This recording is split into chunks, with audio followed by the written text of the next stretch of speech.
Good evening, everybody, and welcome to the season debut of Duluth FC Soccer here, courtesy of the Blue-Green Stream team, alongside my color commentator, Joe Mooney, camera person, Tara Anderson, and also our producer, John Law. This is Matt Johnson coming to you live from Public School Stadium here in Duluth with the Blue-Greens coming off of a season-opening victory last weekend against Minnesota Twin Stars. Return home for the first time here in the 2023 campaign of the NPSL North Conference, as they take on the Sioux Falls Slender here tonight. And Coach Mooney, boy, it's good to be back, and you couldn't ask for a much better night to have a season opener here at home for the Blue-Greens. Yeah, perfect night here, Matt. Expecting a big crowd to come out for it, and obviously a chance for Duluth to follow up on a good first outing last weekend down at Twin Stars. Saw a good rotation of guys down there, and it looked like maybe in the early moments of the game, some just kind of early season woes and just maybe not clicking real well, but they certainly got into the game and obviously had a good result down there. So see if they can't return and find a good result here at home. Yeah, the Blue-Greens, of course, last season under head coach Sean Morgan, advancing all the way to the Midwest region semifinal round, finishing second in the NPSL North, finishing behind Med City FC, who finished, I think, a point ahead of the Blue-Greens in the final standings. Both teams made it to the semifinal round of the region, so it was a strong NPSL North conference last year. Hopefully we'll see more of the same this year. The Blue-Greens, as Coach Mooney mentioned, 1-0 on the season, 3 points on their ledger so far, coming off of a 3-0 shutout win against Minnesota Twin Stars. There you go, look at the goal scores. We'll talk more about their goals in just a second here for the Blue-Greens and that win against Twin Stars. That game taking place last Saturday at Minnetonka High School in Minnetonka. In that contest, the Blue-Greens created a lot of chances, Coach Mooney. Of course, scored 1 goal in the first half, 2 in the second half. Could have had a bunch more, but overall not a bad performance that first time out. Yeah, and again, you get a chance to look at the goal scorers there, and just to talk briefly about them, I think Costia was one of the dominant players in the game, just very electric, kind of coming out of his usual role of an attacking center midfielder, playing on the wing. I think we'll probably see him on the wing again tonight, but created a lot of chances there. Rory Doyle, new to the team, was all over the park. He's a guy that likes to cover a lot of ground, kind of in a traditional number 8 or center midfielder role, but can kind of jump out of it and did a good job of breaking lines. And then Tyler Limmer, getting on the score sheet. And, he's a guy that I think really kind of an industrial type player, did a lot of the work that maybe you don't notice, but then all of a sudden he got the chance where he turned kind of, 30, 35 yards out.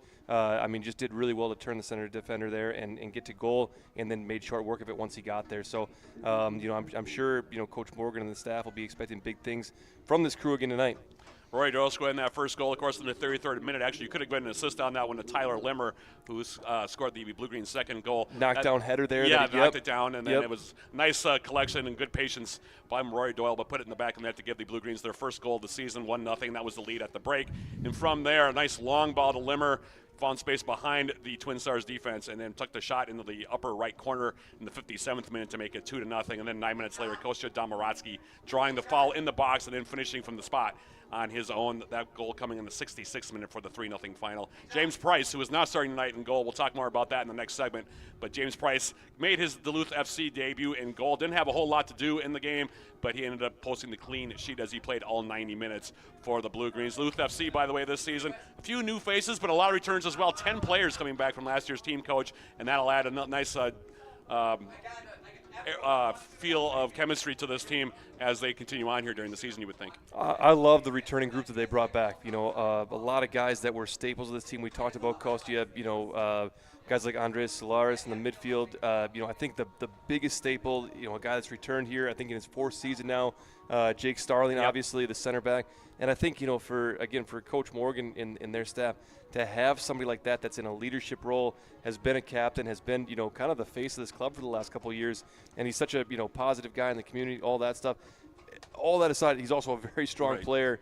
And, so when you get somebody like that can anchor your defense and then really just be the common thread amongst the team, that's just huge for them to have him back. For Sioux Falls, they're coming in this contest. This is their season debut. They were the lone team, the NPSL North, last weekend not to play. So this is a brand new look for head coach Robbie Carroll, who has 6 returning players from last year's squad. So there's a lot of change over there as well. So both teams right now kind of in the midst of feeling themselves out. The Thunder maybe a little bit more than the Blue-Greens. But early in the campaign, of course, nothing is settled, and that's kind of the fun part of the year, is because nobody has established anything as of yet. It's a fresh slate, and everybody kind of just goes out there, rolls the ball, and says, let's play some soccer. Yeah, absolutely. And you talked about some of that turnover between the clubs, and obviously there's two players that are involved in that turnover, that have come over to Duluth from Sioux Falls, and both have already had a chance to kind of make their mark. As we talked about here with the club right away in the first game. Of course, we're talking about Tyler Limmer, who scored had a goal and an assist last weekend, 2 points for Tyler Limmer last weekend. And tonight's starting keeper for the Blue Greens, Ezekiel Foltz. We'll talk more about him in the next segment. So that gives you a quick overview of where the two teams are at here heading into the season debut of Duluth FC soccer here, courtesy of the Blue Green Stream Team. And with that being the case, we will take a quick break, then come back with a look at those starting lineups for Duluth FC. That's coming up right after this. This again, Duluth FC soccer, brought to you courtesy of the Blue Green Stream Team. Hi, I am Dr. Lauren Wallace. I am one of the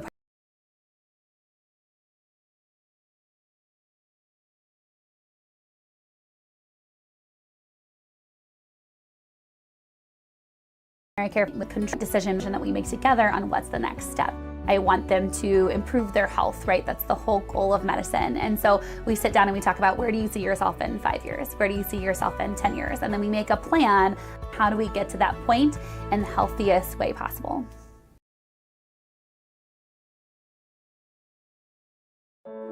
For your heart, for your hope, for your health. You are why we're investing in new technology and treatments. You're why we're committed to high-quality, compassionate care. So while you're focused on today, we're ready to care for your tomorrow. St. Luke's, for your future.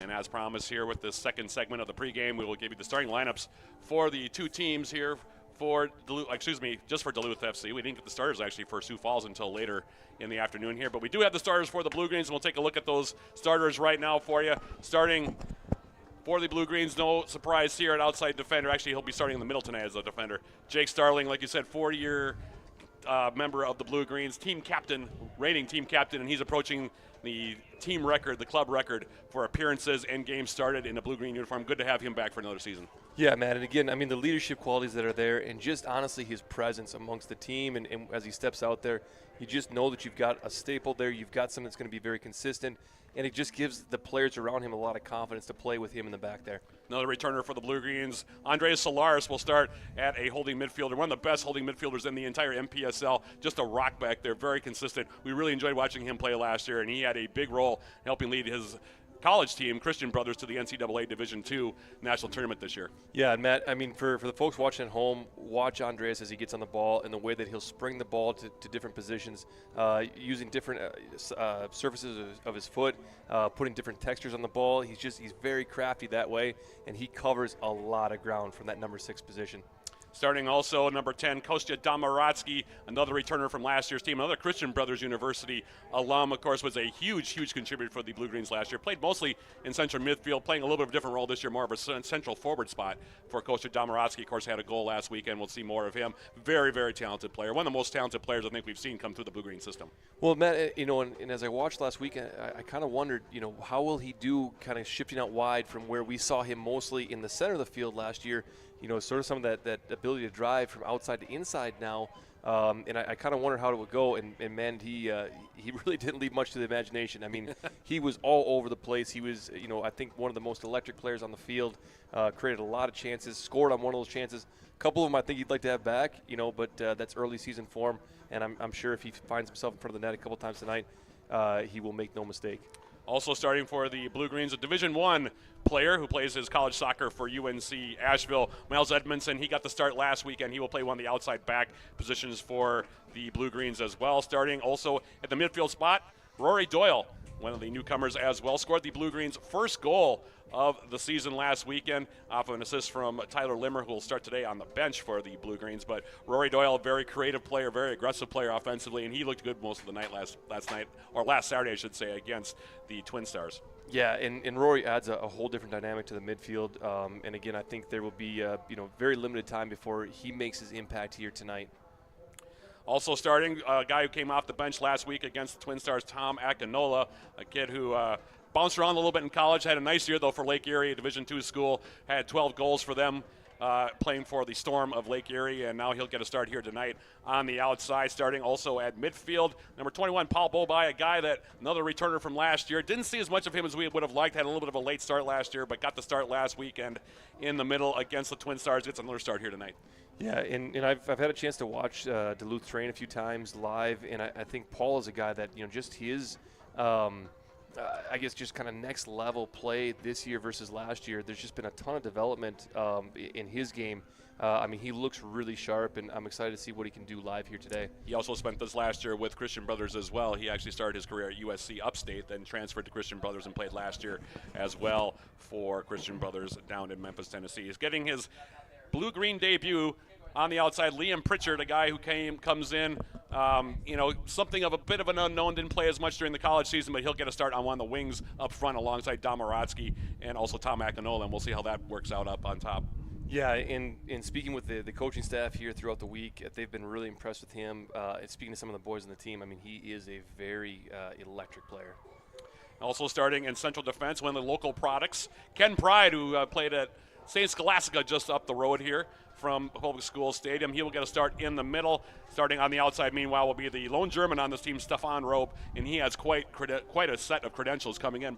Started outside at one of the back slots last weekend. Really, really good player. Was an all-conference defender at Division II level last year, and he's a guy that we'll expect a lot from as well as the season goes on here. He is a man. He's a big guy, but you know what? He's so agile. I mean, for being kind of a big, thick player like he is, and actually on the first goal on Saturday, he had, I guess, what would be the second assist on a crafty little kind of through ball that he had played. So I expect I think a big night from him as well. So Pride will play in the middle next to Jake Starling, and then it'll be Robe on one side, and then Miles Edmondson on the other side for the Blue Greens defensively. And in goal, Ezekiel Foltz, the guy that we talked about before, Coach Mooney, the guy that used to ply his trade for the opponent tonight, Sioux Falls Thunder. He gets the start in goal. There you get a look at him making his blue-green debut here this evening.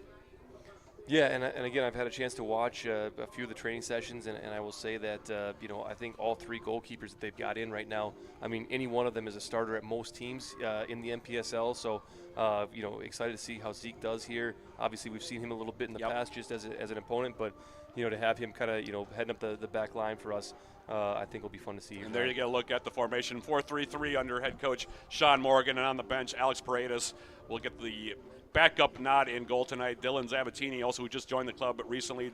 Kean Gantley for the Blue Greens usually starts on the outside as a defender. He gets the reserve nod tonight. Felipe Santos, Man Morales, Tyler Limmer, who had a goal and assist, and then Parker Chasty, the Duluth Denfeld high school player, was a finalist for Mr. Soccer in the state of Minnesota last year. He will also be on the bench for the Blue Greens. Again, that 4-3-3 formation here, so it'll be interesting to see how those bench players factor in here as the night goes on as well.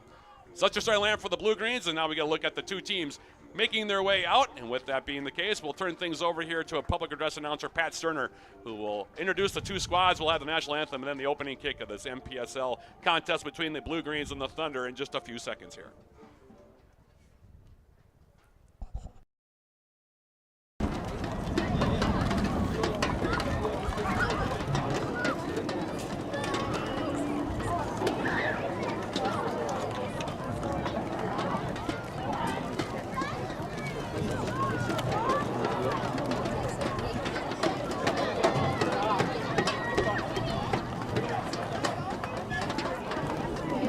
Good evening, soccer fans, and welcome to Public School Stadium. Tonight's regular season NPSL match features the 0-0 Sioux Falls Thunder and your 1-0 Duluth FC Blue Greens.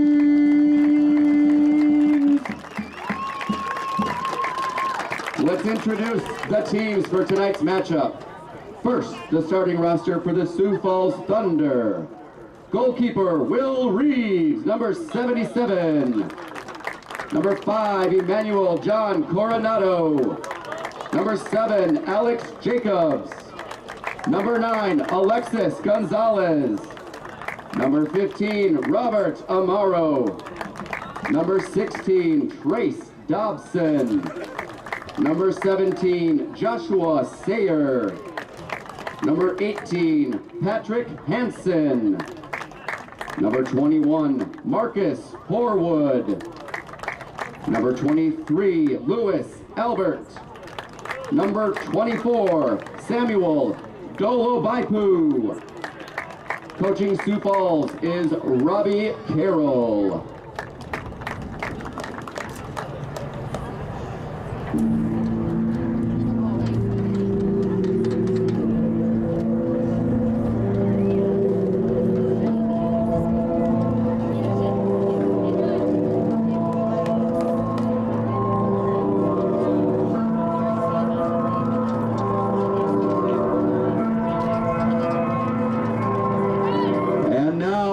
Starting 11 for the Duluth FC Blue-Greens, number 3, Jake Starling. Number 6, Andres Solares. Number 10, Kosti Domorotsky. Number 15, Miles Edmondson. Number 16, Rory Doyle. Number 20, Tom Ekanola. Number 21, Paul Bomai.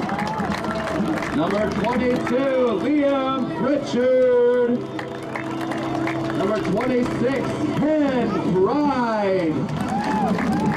Number 27, Stefan Robe.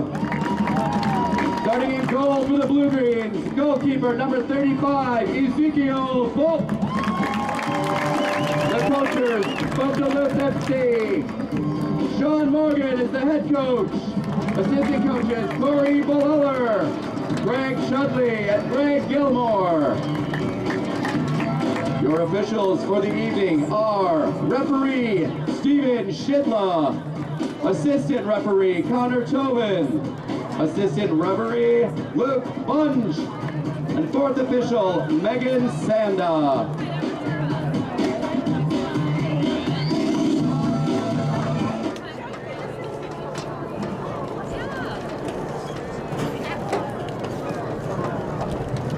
Ladies and gentlemen, at this time, we ask that you please rise and remove your caps as we honor America with the singing of our national anthem, sung by Duluth's very own Colleen Hasforth. Colleen is a lifelong resident of Duluth. She has sung the national anthem at UMD women's hockey games and at the Duluth Huskies baseball games. And now we're pleased she is adding Duluth FC to her resume. Oh, say, can you see by the dawn's early light what so proudly we hailed at the twilight's last gleaming, whose broad stripes and bright stars through the perilous fight o'er the ramparts we watch were so gallantly streaming, and the rockets' red glare, the bombs bursting in air, gave proof through the night that our flag was still there. Oh, say does that star-spangled banner yet wave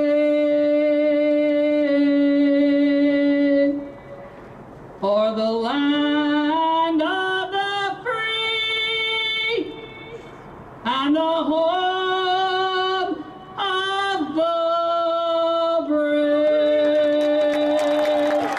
Thank you, Colleen, and go Blue-Greens!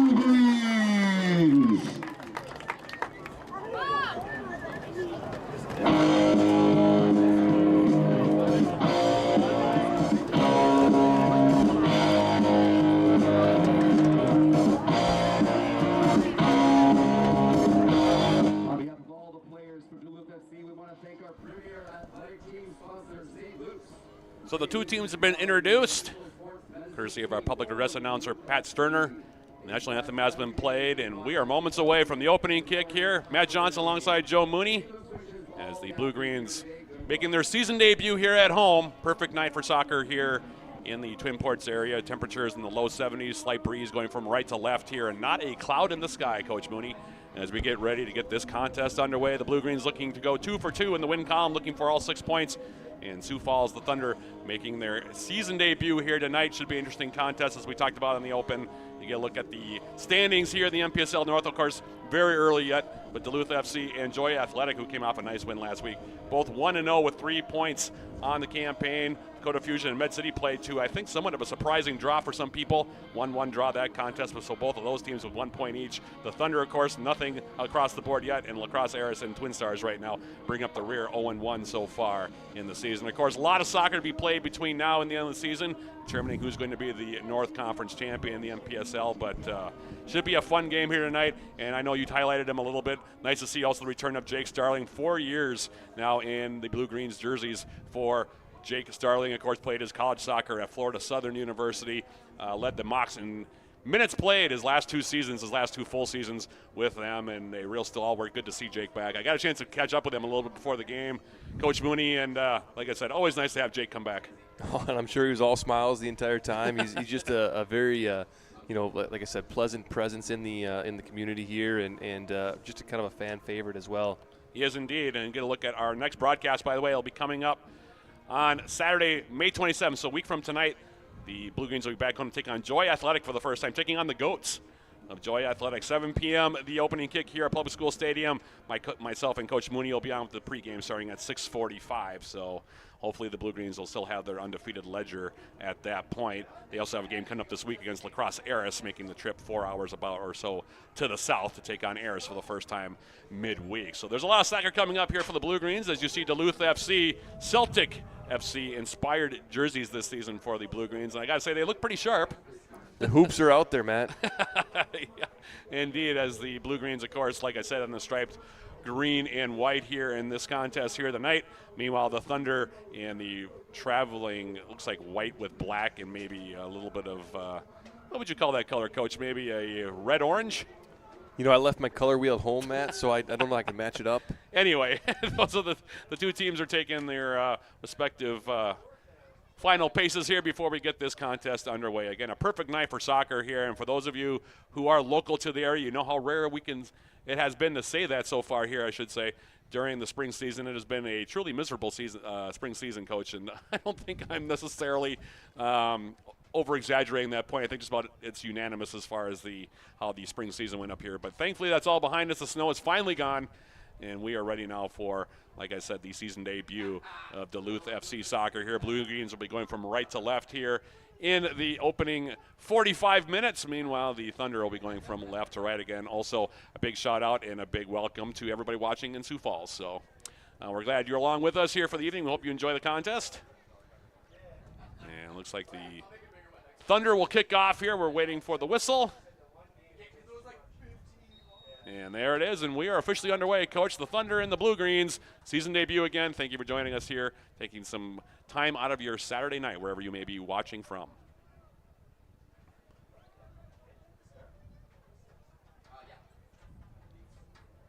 And Coach Mooney, as the Thunder working their way forward here, and here's a ball to the outside, and it'll be kept in. Nice job there on the far side. Left-footed cross comes in.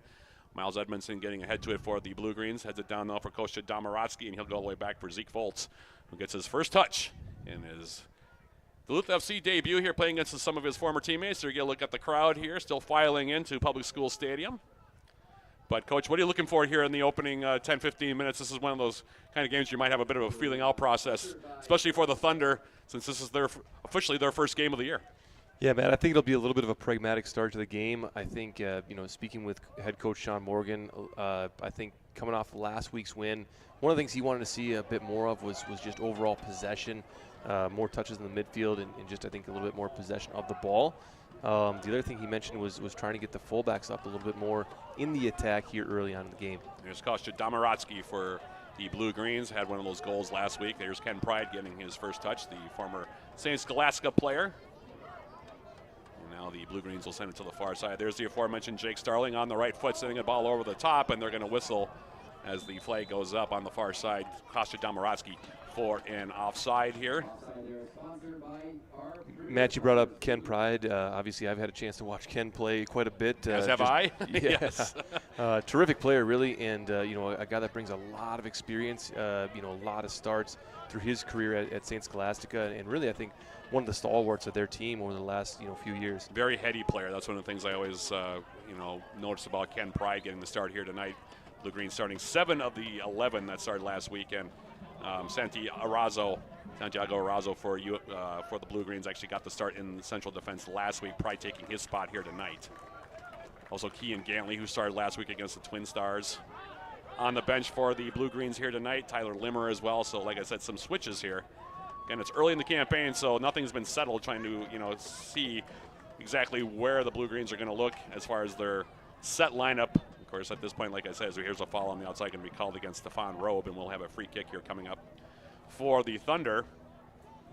But lots still to be determined as far as lineups and also standing, of course. Like I said, it's a fresh slate for everyone. That's the advantage of playing early in the year. Nobody has established anything as of yet in terms of the conference race or the race for the playoffs. So, like I said, everybody basically kind of feeling themselves out here a bit.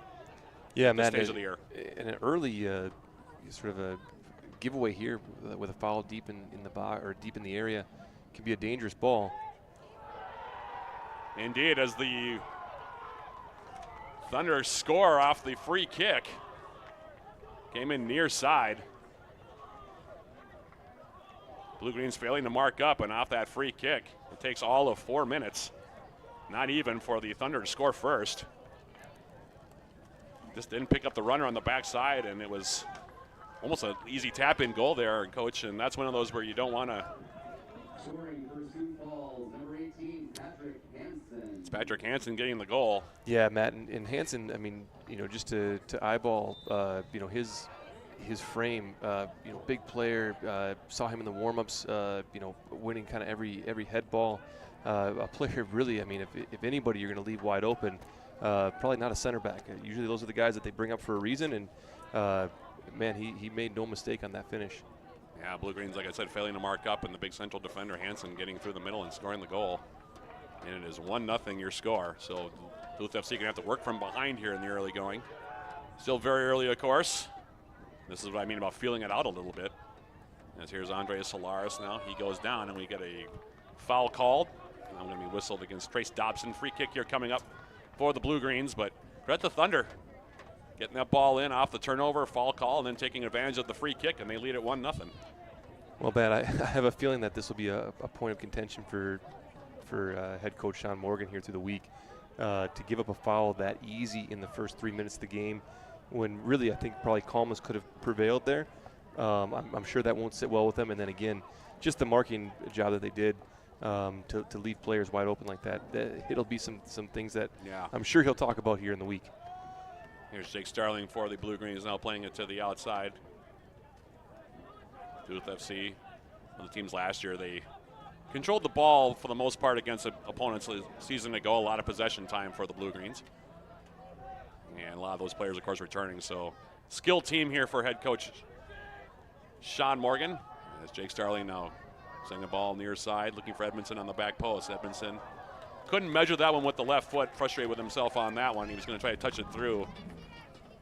Tom Akinola was making the run to the top of the 6-yard area, but again, couldn't get him the ball, and it'll be a goal kick here coming up for starting keeper Will Reeves of the Thunder. So again, the goal, Patrick Hansen on the tally off the free kick, 4th minute officially on that one, and it's 1-0 as off the goal kick. Ball's flicked forward, that one off the head of Samuel Dolabaipu, and it comes in now into the 18, glide out there by Foltz, and there is the aforementioned Hansen getting ahead to that ball. Now it's loose.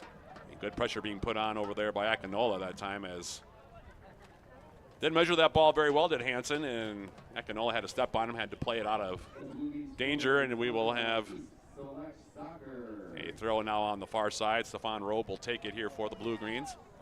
And then off the throw, the pass back a little bit too heavy. And from Liam Pritchard, he was trying to get it right back for Robe. And now the Thunder going to try to break back to their direction. Dolabaipu now plays it near side. Right-footed cross now. Marcus Horwood through the middle. That one knocked down by the Blue Greens. And now here's Kostya Domaratsky. Domaratsky for the Blue Greens on the right foot. Plays it wide. Edmondson. In the middle now. Domaratsky getting a step in the middle. Being defended by Lewis Albert. Tried to go to the far side. Now he'll draw a free kick here for the Blue Greens. About 15 yards. I know the Sioux Falls side of midfield, so we'll have a free kick here coming up, and Solars wants to take it quickly.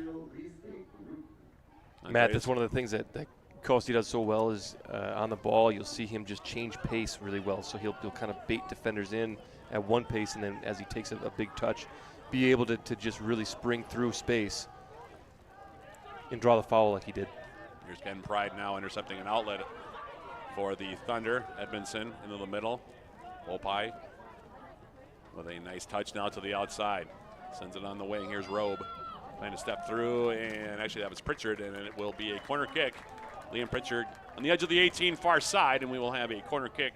First of the ball game here. Kostya Domaratsky, no surprise, will go there and take it for the Blue Greens. Has one of the trustier right foots on this team.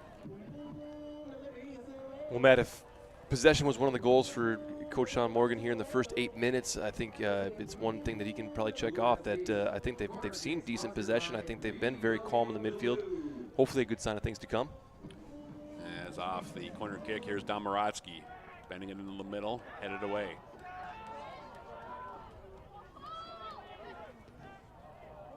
Bobai now tried to send it through. That was Jake Starling. First time toward the top of the 18. So Lars now will win a head ball near side. Bobai blowing a tire on that one, but thankfully Andreas Solaris able to keep his footing. Get the ball back for Starling, now angling ball. Flicked over the top now by Rory Doyle to the outside. Here's Pritchard. Now here's Doyle, having it slid away. Nice defensive play that time by the goal scorer, Hansen, to keep it from going into the 18. And now Doyle back to the outside. And Pritchard now will pressure in the corner, and we'll have a throw coming up for Duluth FC. Far side corner deep. And it comes in now. Here's Bobai. The outside now, Robe. Stefan Robe crossing in the 18, cleared away now by the Thunder.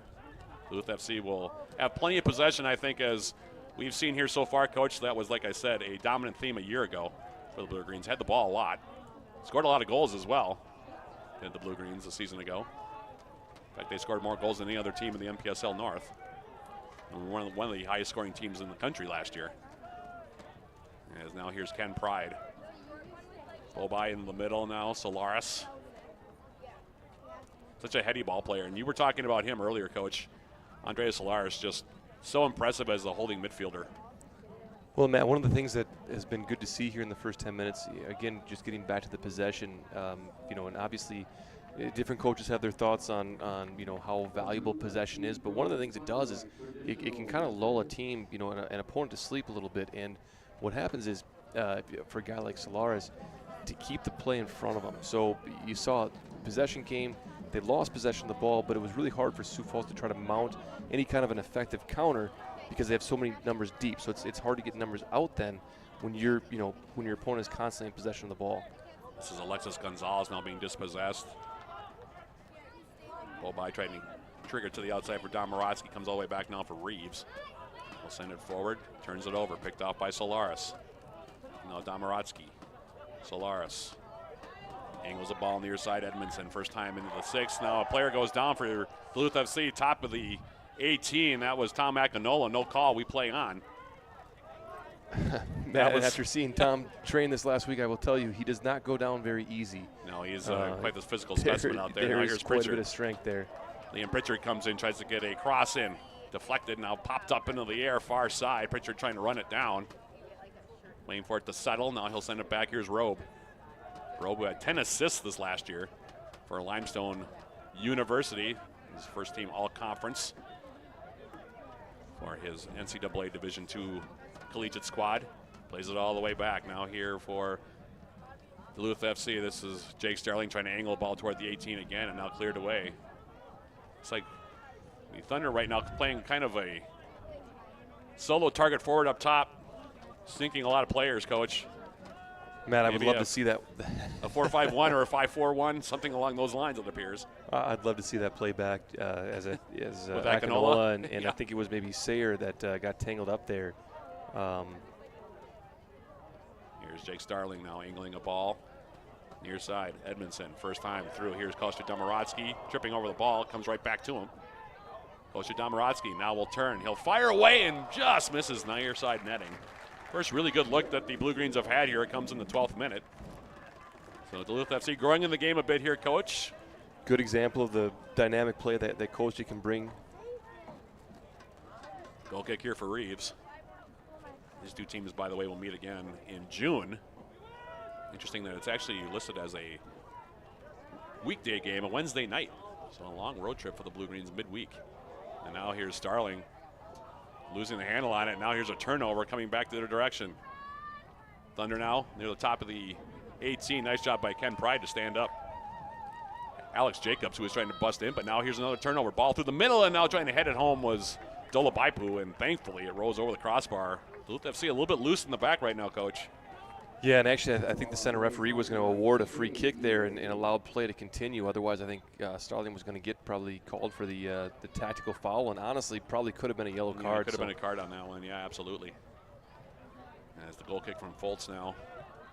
Here's Solaris, he'll go right all the way back now for Foltz. Ken Pride. Like I said, very heady player. 4 years under his belt at St. Scholastica under Blue Green assistant coach Barry Chasty. And Matt, here's an example of what we were talking about in terms of getting the fullbacks up. You see how high up the field the left fullback Miles Edmondson is right now. Here's Rory Doyle now. We haven't seen a lot of him so far here. Well, and what that allows you to do is it allows a player like Kostya to come in off the wing, add another number into the midfield. It allows Rory, like you see him now, to come back, drift in, and actually be the ball carrier to start the sequence. Doyle coming forward now, goes outside. Here's Miles Edmondson. Ball taken off his foot. Nice defensive play. Made over there by Marcus Horwood, and it comes all the way back now into the 18. Reeves. Near side. Akinola now coming over, trying to pressure Joshua Sayer, who goes back to Reeves again. Duluth FC pushing up a bit here, trying to create a little bit of havoc in the Thunder's end of the field. Albert now goes back. You saw how quickly Andres Solares kind of sprung out of his holding center midfield spot there to put ball pressure on. Dolabaipu now on the long ball, flicks it through. Robe goes all the way back. Now here's Foltz. Plays it short. Ken Pride now will turn wide here for Duluth FC. You have a Fareham, England. Plays it near side, and now taking a bump. No call was Edmondson. He was looking for, I think, for the foul on that one, Coach. Yeah, but I think he'll take the touch and say exactly. we've won possession of the ball, and off he goes. Edmondson now throws it in. Here's the aforementioned Rory Doyle. Pass across. Broken up. Doyle was looking for a foul on that one, wondering where the call was. None forthcoming from our center referee. Is on the outside now, Pritchard. A couple times we've seen here possession given up by Duluth on that long square ball in the midfield, and you would think, again, something that I'm sure Coach Morgan will bring up. You know, if you're going to play that ball through the midfield like that, it's got to have an angle to it so that you're not giving up some of those giveaways, and which can lead to a dangerous counterattack. Here's Ken Pride again for Duluth FC, back in the middle. Doyle sinking in deep. Ball toward the midfield line. Now here's Bobai. Nice job to pick out a wide open Liam Pritchard. Lots of space for him as he comes in on the right foot. Now the top of the 18. Here's Kostya Domorotsky. Back for Pritchard now, edge of the 18. Tries to cross it in. Popped up in the air by Hansen. A little bit slow in developing on that play, I thought, Coach. Maybe Pritchard could have played that in a little bit sooner than he did. Well, I think what he was waiting for is actually exactly what happened. So it just shows some of the attention that a guy like Tom Akinola draws. Solaris off the turnover, trying to spring it into space for Akinola. That one broken up, and now here's Dolabaipu coming back. Nice tackle on the outside there by Doyle. But sorry, Matt. So as Tom draws that attention, he actually had both center backs pulled with him, and what it did was it allowed space then for Costi to make that delayed run in. I think that's exactly what Pritchard was looking for to happen.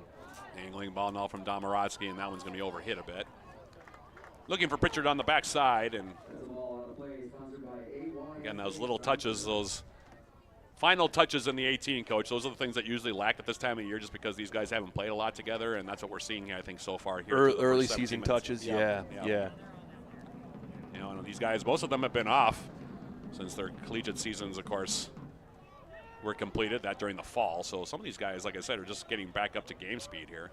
Yeah, and most of the guys have had some sort of a spring season. You know, it differs by division, but a few of the guys I know have had, you know, some time off in the spring. So I think you're right. There's just a little bit of a rust to shake off a bit.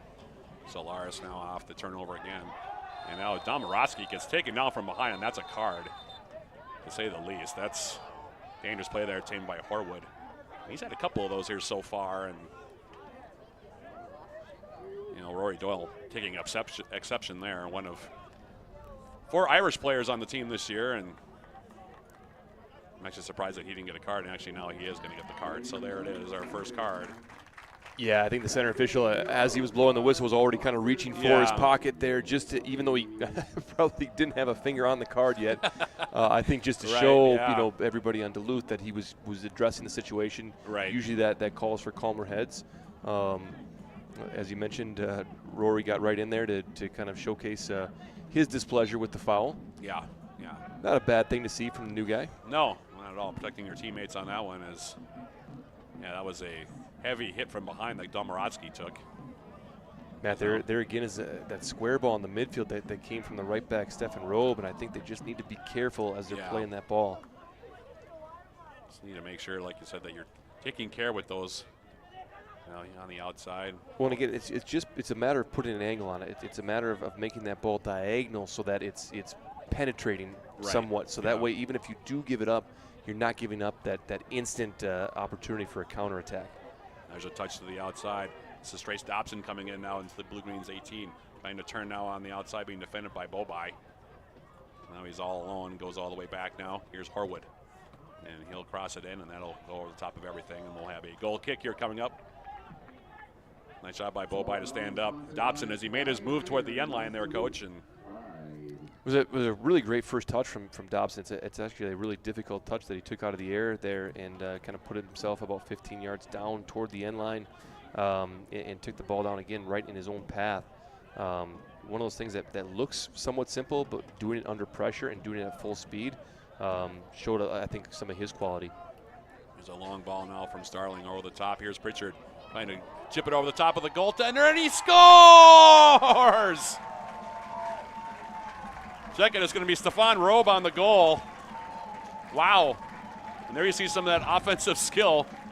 10 assists again this year for Limestone and being named first team all-conference defensively. And you can see why he led his team in assists. And this time he gets the back of the net on that one. Nice ball coming forward from Pritchard, by the way. I think it was Pritchard hitting Robe. That's not the combination we would expect from their positions on the field, but whatever works. 20th minute, the goal for Stefan Robe is first, and we're tied at 1. Well, Matt, I think it's exactly what Sean Morgan was talking about in terms of trying to get those fullbacks more involved in the game. And, again, we saw earlier in the half, Miles Edmondson getting forward, but they're on the overlap from Stefan Robe. Great run forward, like I said. I mean, a big guy, very strong frame to him, but he's springy. And what a well-placed ball on the finish as he caught the goalkeeper out. Yeah, you don't normally see an outside back able to do that. That's a real skill to be able to lob it over the top of the keeper. Of course, Reeves was coming out there on that one, and boy, some of that skill, like I said, you don't see that real often from outside backs, but Stefan Robe, he made that look pretty simple right there, Coach. Well, and again, he's doing it at full speed, Matt. So to be able to have the body control to essentially get there at full speed, but slow yourself down enough to be able to put a finite touch on that like he did, or a finesse touch on it like he did. To be honest, Matt, I haven't seen Stefan play much, so as the ball came off his foot, I kind of thought, ooh, that looks like it's going a little bit too high. I mean, it really did, right, yeah. But it settled in nicely, and I'm sure he'll tell you that was 100% intentional, the way he placed that ball. Outside now, here's Akinola trying to win a race to the ball. He gets a shot away, and that one will go wide, and I think Akinola was looking for the corner, but they're going to say it's a goal kick. But So, Matt, speaking to the coaches, I talked to assistant coach Greg Gilmore, head coach over at Northland College, a good friend of mine. So I spoke to him earlier today and just said, which players should we be looking at? And right off the bat, he said Tom Akinola, somebody that has really showcased in training. Got here late last week, so we didn't see much time in the first game. But as he put it, and I've heard from some of the players, he's an absolute ball magnet in training. The ball always finds its way to him, and he always takes care of it. Looks like a physical specimen as well, good size. Yeah, and he with his back to goal, we haven't seen him yet get on the ball that way. But from everything I've heard from folks in camp here, he's as the ball comes into him back to goal, he's an absolute nightmare to try to defend. Here's Miles Edmondson off the long ball from Jake Starling, just a half step offside, however. So we'll have a free kick here coming up, nearly midway through this opening half. Again, thank you for joining us. Hope you're enjoying the game here so far. 1 goal each way. And a couple of defenders scoring the goals. Patrick Hansen off of a free kick for the Thunder in just the 4th minute. And then Stefan Robe, the outside back from Germany for Duluth FC, answering about 16 minutes later, and that's where we stand. There's going to be trouble here, too, this man. is Dolobaipu coming out, and Foltz right on the edge of the 18. Are they going to whistle that down? And it looks like they are. And well, Matt, there's an offside call, which will probably clean this entire thing up, actually. Yeah, and they're having a look now at it, and Dolobaipu now just realized that there's an offside flag up. So, Matt, I'm not sure how that one was going to go down because, it looks like the head referee there was going to come over and actually whistle Foltz for handling the ball outside the box. It was tough to see from our angle whether or not he did. And to be honest, I don't know that he had much of a choice. Right. The way that Dolobaipu had gotten in on goal there, man, he found a really nice crease of space. He did indeed, yeah. Throw coming up now near side. This will be taken by Robert Omaro.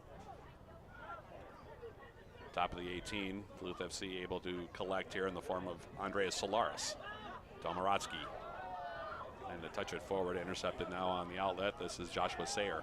Sayer now getting the return ball coming into the 18, and now he loses the footing, and then he takes a bit of a spill there, but we're going to have a goal kick here coming up. Looking to draw, I think, the penalty kick on that one. Didn't get the benefit of the doubt, and we'll keep playing here. Yeah, I think Ken Pride got caught out just a little bit out of position where he wanted to be, but he made a really nice tackle to make up for it.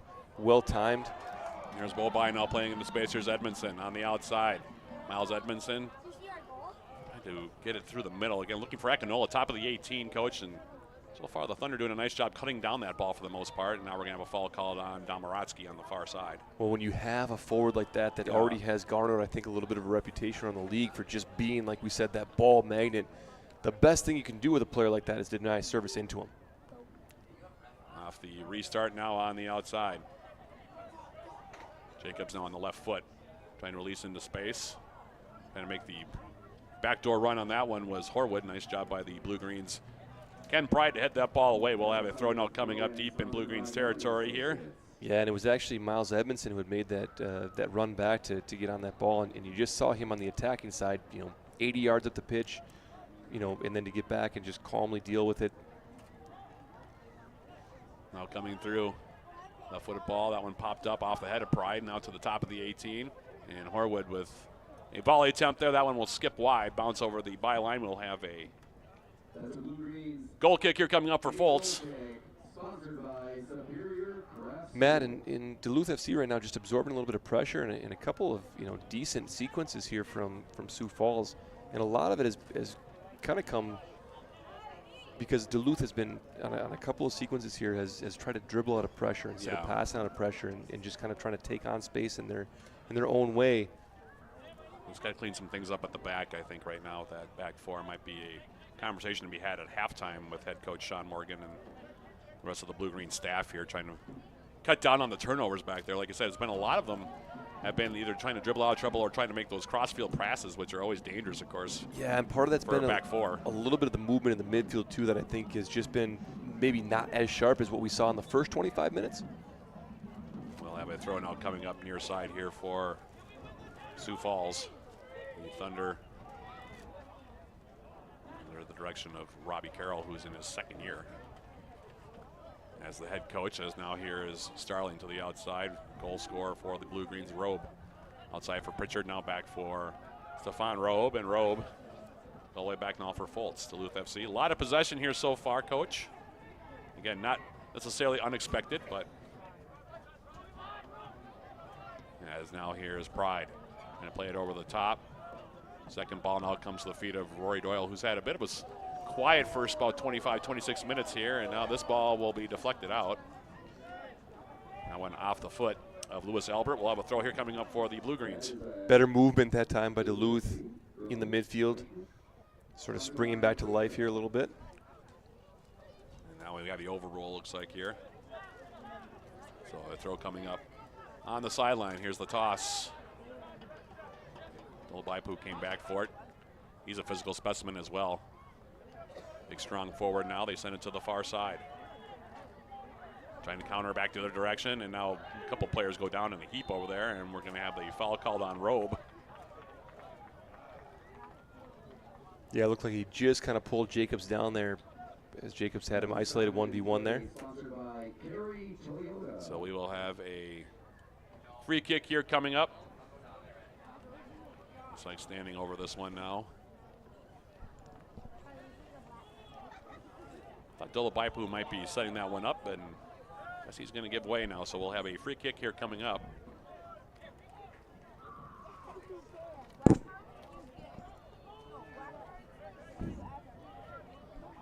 A jumble of humanity at the top of the Blue Greens 18 here. Not quite the same angle that we saw on the opening goal, yeah. Matt, but still a dangerous position. Yep, and this is again Marcus Harwood that'll take the free kick here. Playing on a yellow card. He has a lone yellow card here so far through almost a half hour of game action. As he steps in, chips it in. Bolts now comes out, and that one he deals with a bit more cleanly than the first opportunity that the Thunder had. Now he'll give it a ride toward midfield. But Matt, there again is a center back that got free on that. This time it was Sayer that had somewhat of a free look. Obviously, Foltz came out and dealt with it. And now we're going to have a foul call that is getting the elbows up was Domaratsky. Got a piece of Jacobs. It'll be a free kick here coming up. Looks like it will. Patrick Hansen will take the free kick here. The goal scorer for the Thunder. As he stands over this one on the right foot here.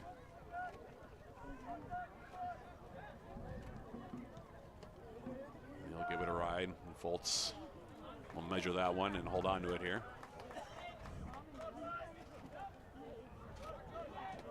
And rolls it near side. Now here's Pride. Well done to pick out Doyle, who's sinking into the middle. Now Akinola checks back toward midfield.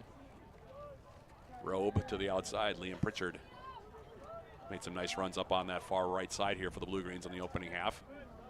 Starling now will go back into the middle. Now here's Ken Pride. Solar's also sinking. Domaratsky checks back as well. Duluth FC starting to sink to the forwards back a little bit, get more touches, Coach. Looks yeah, like and again, Matt, a lot of that is created by Edmondson, who's gotten forward from the left side. Again, he's been one of the furthest guys forward out of that left back position. Throw here coming up for the Blue Greens. Taking it quickly now is the aforementioned Edmondson. Doyle now back post. Pritchard rises up, heads it wide, and it'll go over the byline. Goal kick here coming up for Will Reeves. Mentioned at halftime, we're anticipating getting a conversation with Duluth FC assistant coach Greg Gilmore. We'll see if that takes place here. Never quite sure in the season opener, so bear with us on that, but that's what we're hoping for at halftime. So stick around as Coach Mooney and Coach Gilmore get a chance to catch up with each other. We'll have somebody up here, Matt. Yeah. We'll also try to get new ownership, of course, of Alex Giuliani and John Schuster in the booth at some point during the season as well, for those of you who are unfamiliar with the two new owners of Duluth FC. As now the ball at the top of the 18, turning it over that time was Alex Jacobs, and now the Blue Greens with Doyle. Matt, and really excited about the vision that Alex and John have. Quick shout out to Tim Sass, the former owner. Yep, former owner. And getting the Blue Greens to this point. What an awesome deal he really put together here with obviously the help of a lot of staff. But right. again, a big shout out to him. You know, and again, getting a chance to talk to Alex and John about their vision for kind of next steps, I think it's going to be a really exciting time here. Throw comes in now, off the head of Horwood, straight up in the air. And now Domorowski gets clipped. That was Trace Dobson sliding in on that one. Duluth FC now have less than a quarter of an hour remaining in the opening 45 minutes in a 1-1 contest. An absolutely gorgeous night for soccer, Coach. You can't ask for anything better than this. Matt, this is perfect weather here, and but I think it's helped with the crowd a little bit. I mean, it has. As I'm looking down there, I'm seeing, I think, really the middle 4 or 5 sections of this stadium are completely full, and that's not even counting. If you look over to the west, you know, at the near side corner, I mean, there must be 40 kids down there with the big blow-up field that are playing soccer in the corner and just all kind of taking in the atmosphere here. Patrick Sterner, by the way, in his colorful way, announcing the second yellow card. This one's going to be against Joshua Sayer. I'm guessing it's against Sayer. It's against him or Dobson, I believe. Either way, it's going to be a free kick here for the Blue Greens, about 30 yards away from goal. Goes to Domorowski standing over it on the right foot. And looks like he's being joined by Stefan Robe over that one. So Domorowski lining this one up right now. Looks like taking a long look at it. And we're awaiting the whistle here from our center referee. So that you going on frame here, Matt? Kind of. I think he was trying to be a little bit cheeky with that one. Came over with a long run up. Sent it to the outside, but a nice job out there. Oh, are they going to say that it's a goal kick? Call them offside, I believe. Oh, okay. Yeah, because that was Jake Starling, by the way, who was coming to the outside. And so, yeah, the offside flag goes up. It'll be a free kick here coming up for the Thunder. Well, I guess it could have been offside because he's too deep from where the offside line was. Maybe called a foul, I guess. We'll leave that one. We'll just say TBD on that one. That's one of those needing clarification, I think.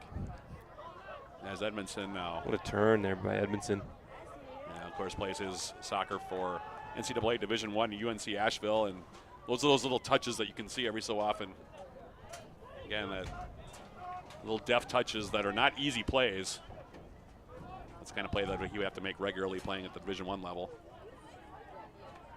As here's a ball coming back. Domorowski coming in, putting pressure on Reeves. Nearly getting there. He didn't miss by much, man. No. Robert Amaro now on the right foot, trying to release it into space, and yeah, Abdullah Blapu probably about a yard or so offside on that one. Good call by our center, or excuse me, by our near side assistant referee here. Duluth FC off the restart. Here's Robe. Andreas Solaris outside Edmondson, who's had a really strong first half. Getting a second straight start.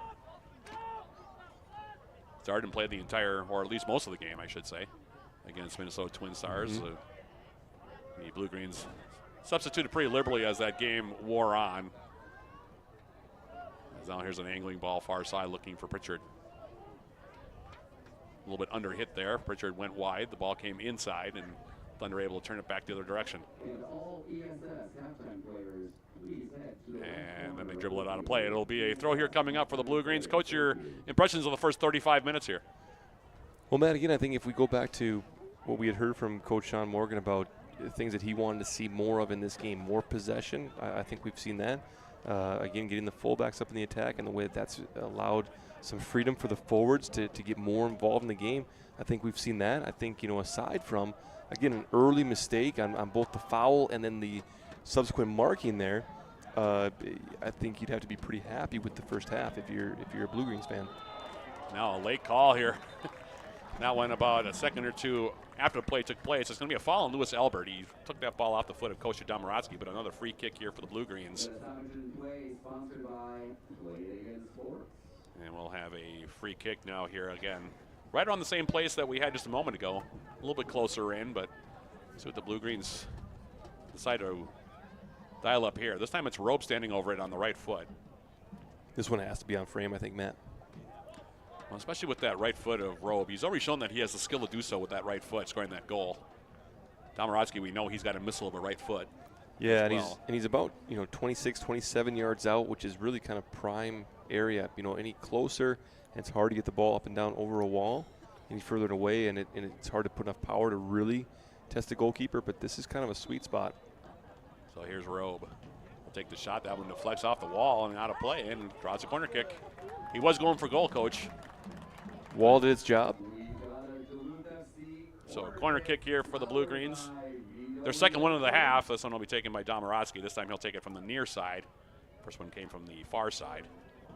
Let's get a look at Kostya Domorowski. Ukrainian midfielder / forward for the Blue Greens. Now Domorowski off the return in the middle. Hansen getting there first. Now Bobai misjudged it. Now it'll be flicked to the outside. And now Hansen feeling the pressure from Akinola. And there again, Tom Akinola making that run from behind. And Hansen felt the pressure on that one. Had to get rid of it. Otherwise, it would have been a goal kick. Yeah, and again, it's little things there. We haven't seen a ton of touches from Tom yet, but you just see his presence being felt. Well, the Thunder turning it back. Dolabaipu trying to come forward. Now snapping through. Jacobs. Nice job to pick it out near side. Here's Amaro coming across the midfield stripe. Good angle there from Ken Pride. Yep.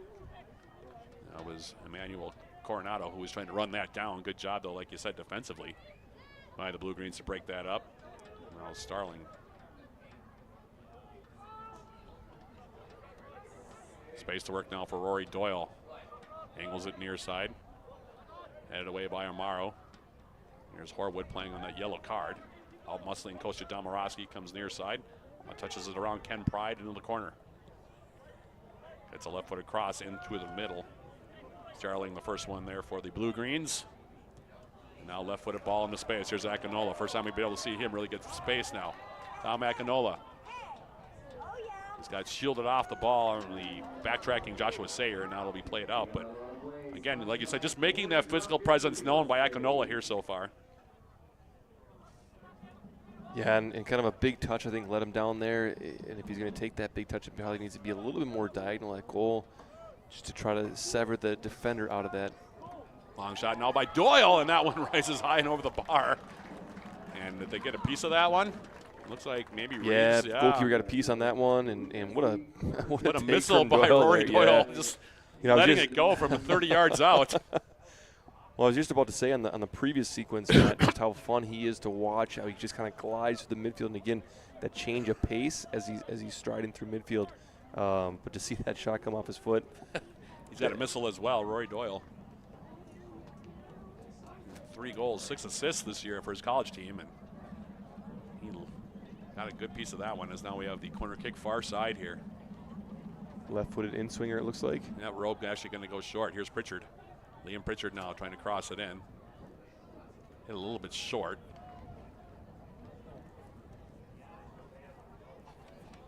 And looks like we will have now a throw coming up. Another stoppage in place, sponsored by Kickstarter Soccer. Taking the throw will be Robe. Pritchard. And that one deflects out. Like I said, the game's settling in a little bit here now, Coach. Both teams, of course, have one in the back of the net here so far. Duluth FC with the lion's share of possession here. And out to throw Doyle to the outside. Robe. Now Akinola, edge of the 18. It's bodied off there by Coronado. That was a nice play by him. Very well dealt with there by Coronado.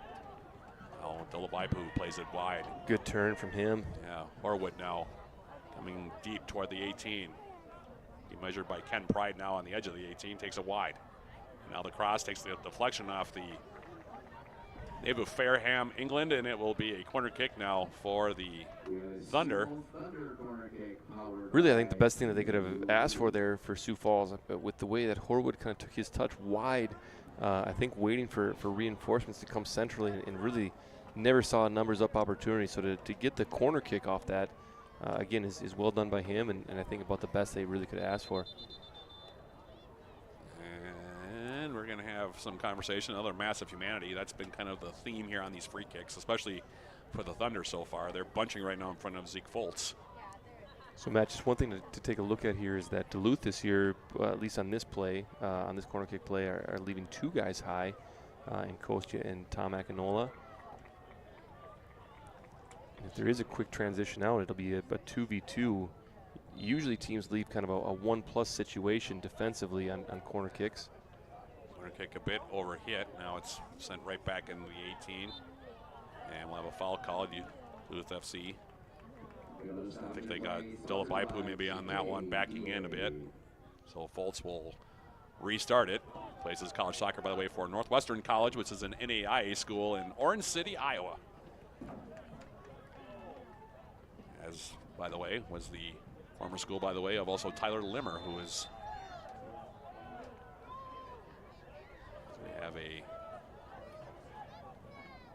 free kick here coming up. Tyler Limmer, by the way, who's on the blue-green bench. All-time leading scorer for Northwestern in their history. 53 goals and 26 assists in his career. 4-time first-team all-conference there as well was Tyler Limmer. And like you said, he's one of the 2 players that has some familiarity with this rivalry because he used to wear the opposing jersey, as did Foltz. As this ball now comes to the outside. Off the restart, it's Ken Pride. Pride for Duluth FC. In the middle here, Solaris. Andreas Solaris as the Thunder now have 11 behind the ball. Ball toward the 18, now knocked down, popped up high in the air. Pride has time for the Blue-Greens, and he'll settle it. Now a nice touch to the outside. Here's Edmondson. Edmondson angling ball. Akinola stepping through, got the ball away. Reeves able to beat him just by half a step, Coach. Otherwise, that was very dangerous there for Duluth FC. In the meantime, the Blue-Green still in possession here. Yeah, and it looks like Reeves maybe took a little bit of a knock on that collision. He's looking a little bit ginger out there. Moving around a little gingerly, I should say. Now Pritchard coming all the way back. Good job to pick out Ken Pride near side. Pride now, Domorowski checking back. Solaris, as we have 2 minutes and change remaining here in the opening 45 minutes. We hope you've enjoyed it so far. And a perfect night for soccer here at Public School Stadium.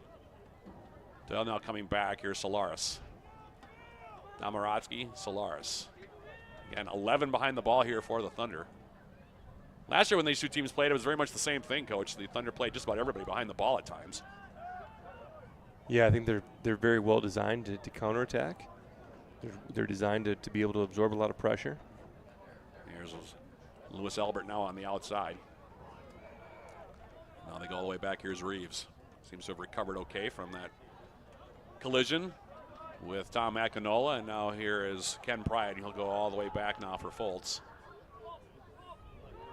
Duluth FC after today, by the way, as we mentioned. They'll be heading down to La Crosse to take on Eris FC for the first time on Wednesday before they come home to play Joy Athletic a week from tonight. That'll be our next broadcast. In the meantime, here's Edmondson into the middle. Bobai and Akinola were both making the run in the middle there, Coach, but Reeves beats them both to the ball and smothers it here. And we'll see how much added time there is. I wouldn't think more than about a minute, if that. Yeah, probably about that, Matt. One of the things I've loved to see here in the first half from Duluth is the recognition of sort of when to go long. We'll let this one play out here. Ball to the far side now. Here's Jacobs. Left-footed ball, takes a deflection. And Foltz comes out, and he will collect it. No harm, no foul there. And Foltz on to restart here as we're in extra time. Doyle, Bobai near midfield. Turns around Lewis Albert, tried to get the ball to the outside. Had it taken off his foot. Came up about 5 or 6 inches in that exchange, but Duluth FC able to win it back now. Here's Edmondson. Domorowski. Solaris clipping it over the top, a little over hit. Now Kostya Domorowski is down. He gets a free kick here. And Coach has taken a few hard knocks here so far in the opening half, Coach. Yeah, he's had, I think, maybe 4 or 5 even spells where he's been hitting the turf pretty hard. I think he's okay. Key player, of course, for Duluth FC. Well, Matt, I think, another thing that the officials are probably going to start to cue in on a little bit, that's a lot of fouls that are kind of right around the entry of the final third. Right. That have seemed to be accumulating there. at a point, I think, an official crew tends to look at that as it starts to become tactical a bit. And as the second half continues here in a bit, I'm sure that they'll take a look at that, and I would think probably start to issue some cards just for kind of persistence in that area of the field. Reeves now giving it a ride over midfield. Pride for the Blue-Greens. Edmondson heading it forward. Referee's whistle will probably be blown here momentarily as it comes outside. Here's Marcus Horwood with it. For Dolabaipu, that one tackled out. It'll be a throw now for Duluth FC here. Looks like he's going to let it go to about 2 minutes here at a time, Coach. Yeah, and I suppose there's been 2 goals. There's been a couple of yellow cards. So. Yeah. Ball over the top now. Foot race here. Akinola alongside Joshua Sayer.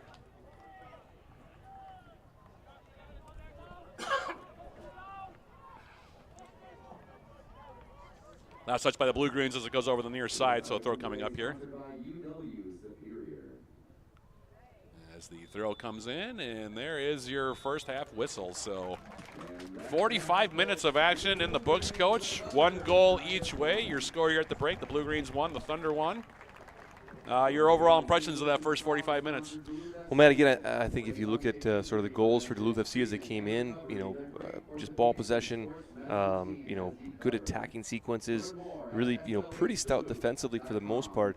I think they would go in pretty happy again if you take out the first 3 minutes where they saw an unfortunate, just kind of lack in judgment and maybe a lack of marking. All easy things to clean up, but I think that would be my full assessment of the first half there. Recapping the scoring on that first half as you get a look at the score there at the break. Patrick Hansen getting the Thunder off to a 1-0 lead. Central defender able to put a ball home against Zeke Volz and the Blue-Greens defensively off of a free kick. That in the 4th minute to make it 1-0. And then Stefan Robe, the native of Germany, Königswinter, Germany, evening the game for the Blue-Greens in the 20th minute on a chip shot that went over the top of Reeves and found its way into the back of the net softly. And that's where we stand at the break. 1-1 your score. And with that being the case, we'll take an extended audio break, come back with halftime programming, and hopefully a conversation with a Duluth FC assistant coach, hopefully Greg Gilmore. That's hopefully coming up here over the next 10 minutes. But we'll be back for the second half after that. As we Duluth FC 1, Sioux Falls Thunder 1. We'll come back with more right after this, courtesy of the Blue-Green Stream Team.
Hi, I am Dr. Lauren Wallace. I am one of the primary care physicians at St. Luke's Miller Creek Medical Clinic. I always tell people the most important thing is that they are in control of their health. We talk about joint decision makings. It's a decision that we make together on what's the next step. I want them to improve their health, right? That's the whole goal of medicine. And so we sit down and we talk about, where do you see yourself in 5 years? Where do you see yourself in 10 years? And then we make a plan. How do we get to that point in the healthiest way possible? For your heart. For your hope. For your health. You are why we're investing in new technology and treatments. You're why we're committed to high-quality, compassionate care. So while you're focused on today, we're ready to care for your tomorrow. St. Luke's, for your future.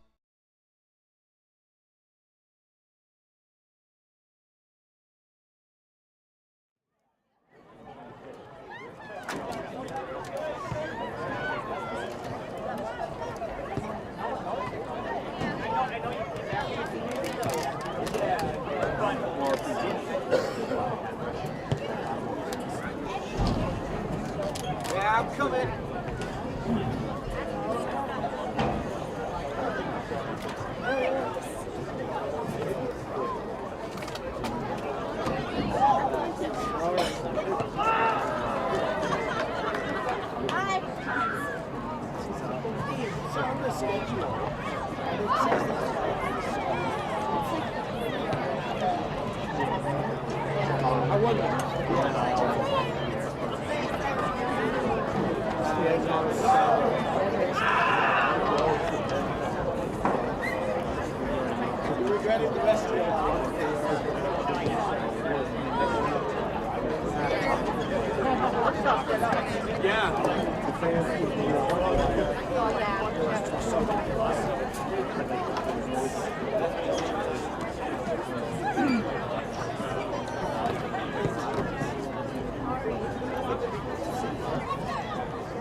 He shoots, he scores.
He shoots, he scores.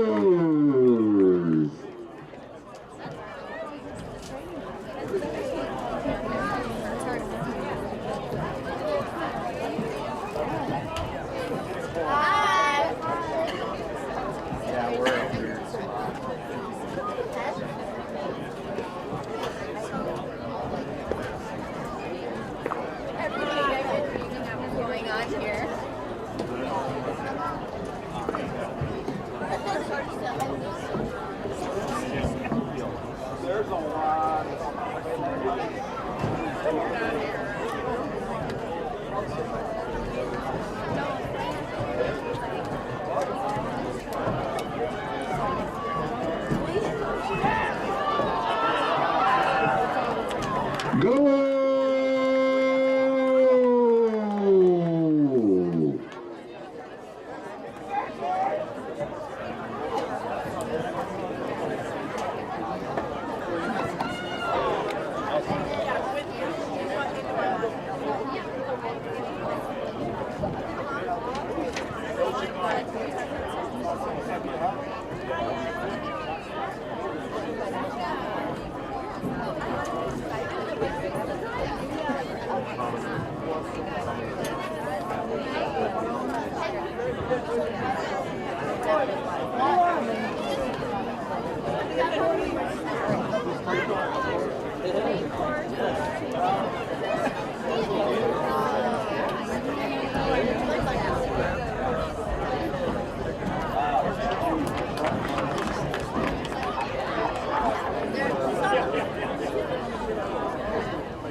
That's nice of them.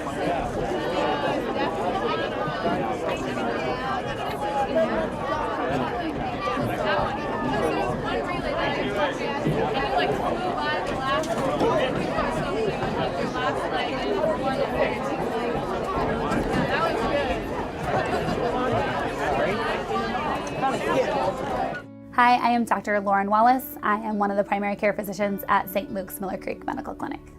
I always tell people the most important thing is that they are in control of their health. We talk about joint decision makings. It's a decision that we make together on what's the next step.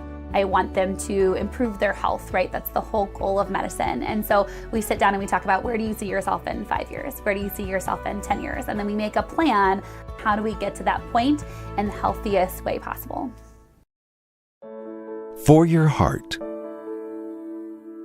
For your hope. For your health. You are why we're investing in new technology and treatments. You're why we're committed to high-quality, compassionate care. So while you're focused on today, we're ready to care for your tomorrow. St. Luke's, for your future.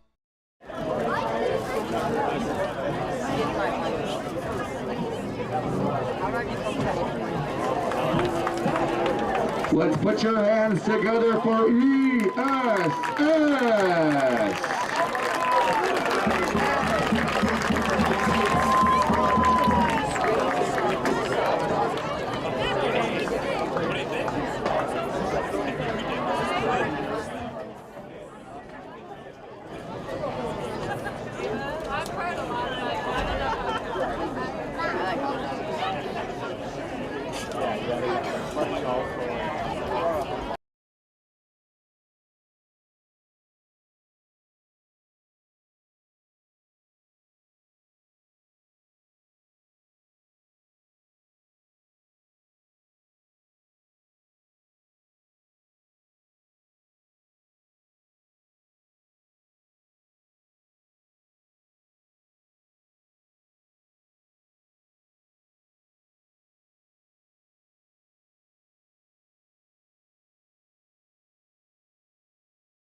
Matt Johnson alongside the coach, Joe Mooney, head coach at the University of Wisconsin-Superior, for those of you who are unaware.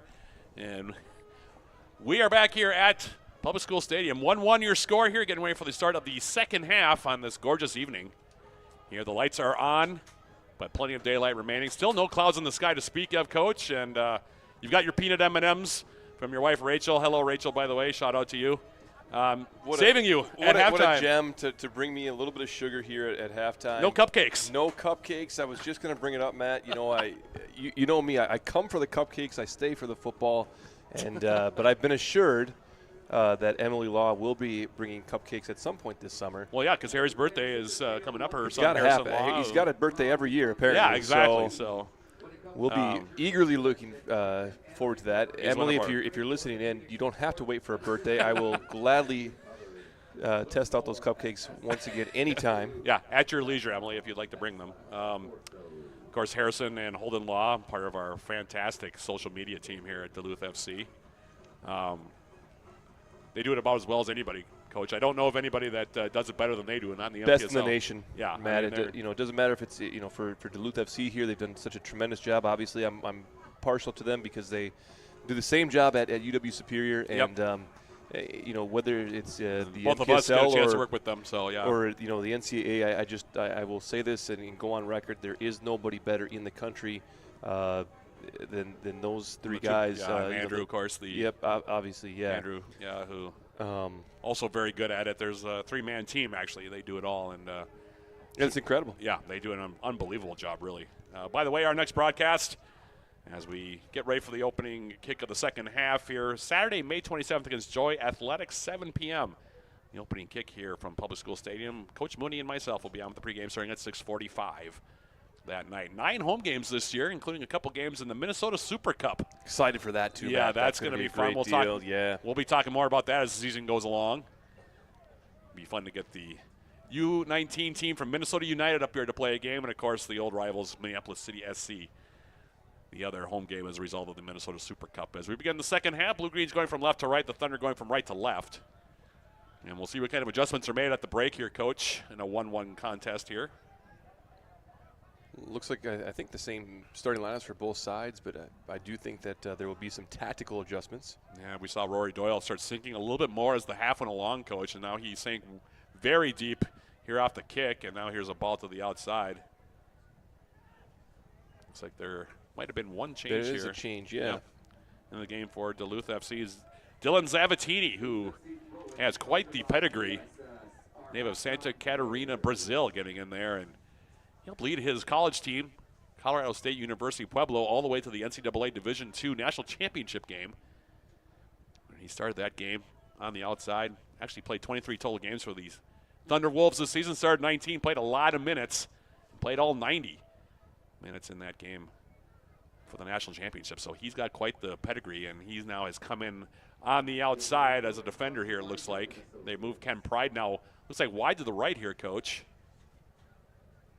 And so does that mean that Stefan Robe has been? Robe must have been replaced, and it looked like there was actually a knock on last Saturday that he took, that he fought through, and it looked like he maybe shook it off. And I wonder if there was just something that kind of maybe popped back up, because I thought he had a pretty decent first half. Obviously, the goal scorer in the first half. So they have moved. It looks like Zabatini is going to play in the middle. They've also changed it up a little bit here, as Edmondson's still on that left side.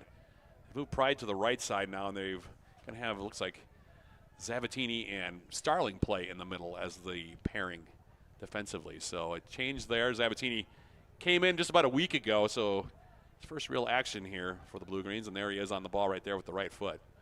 Figured that he'll play a lot of minutes for this team, though, this year, Coach. He's one of the guys that that they're high on as far as the newcomers go. Yeah, and it's just so hard when you come in a little bit late to really get in and adjust it to the team and the sort of the structure there. But I'm sure the quality will show through. Now coming back here is Liam Pritchard, who had an assist on the goal by Stefan Robe in the first half. Now ball to the outside. Domorowski took an elbow maybe there in the solar plexus area, as they would say, from Marcus Horwood, who is playing on a yellow card, by the way. And we'll have a throw here coming up for the Thunder. About Coming up on 3 minutes elapsed here in the second half. 48th minute. Going into the 49th here in just a few seconds. As this ball comes in, and now hitting the deck is going to be Samuel Dolabaipo, who made some nice runs in the first half. Big physical forward, and now we'll have a free kick here for the Thunder at an angle. Edge of the 18 for the Thunder.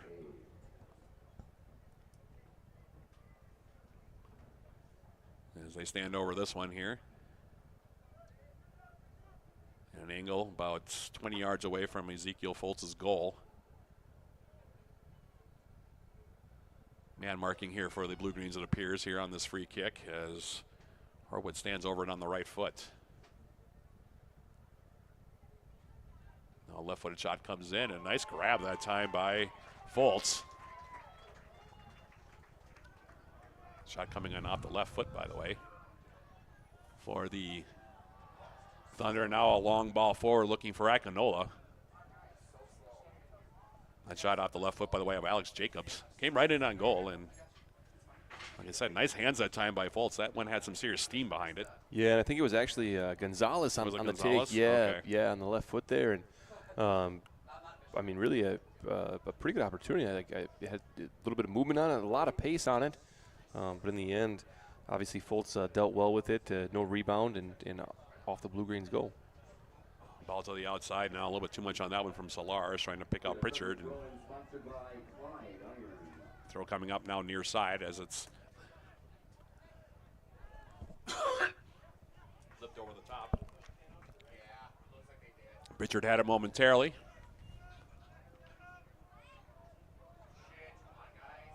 And Solaris now to the outside. Now here's Horwood, and now it's going to be Zabatini, and that's going to be a tactical foul. And it's going to be a quick yellow card for Dylan Zabatini. That's a Sioux Falls. Actually, a smart play that time by Zabatini. That's one of those that you probably have to take. Our yellow cards are sponsored by Yellow Bright Coffee. So a free kick here coming up for the Thunder now.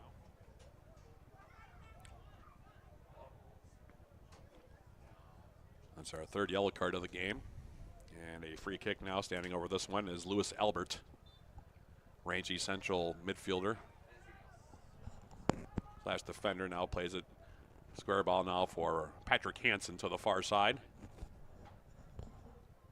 Sayer now getting tangled up over there with Domaratsky, and now a foul going to be called on Duluth FC again. So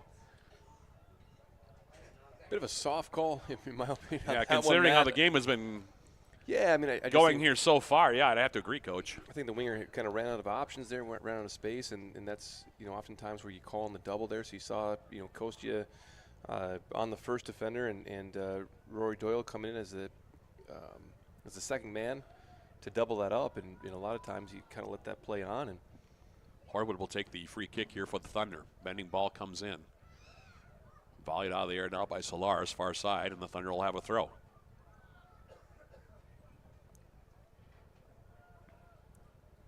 Thunder throwing sponsored by AYSA Soccer.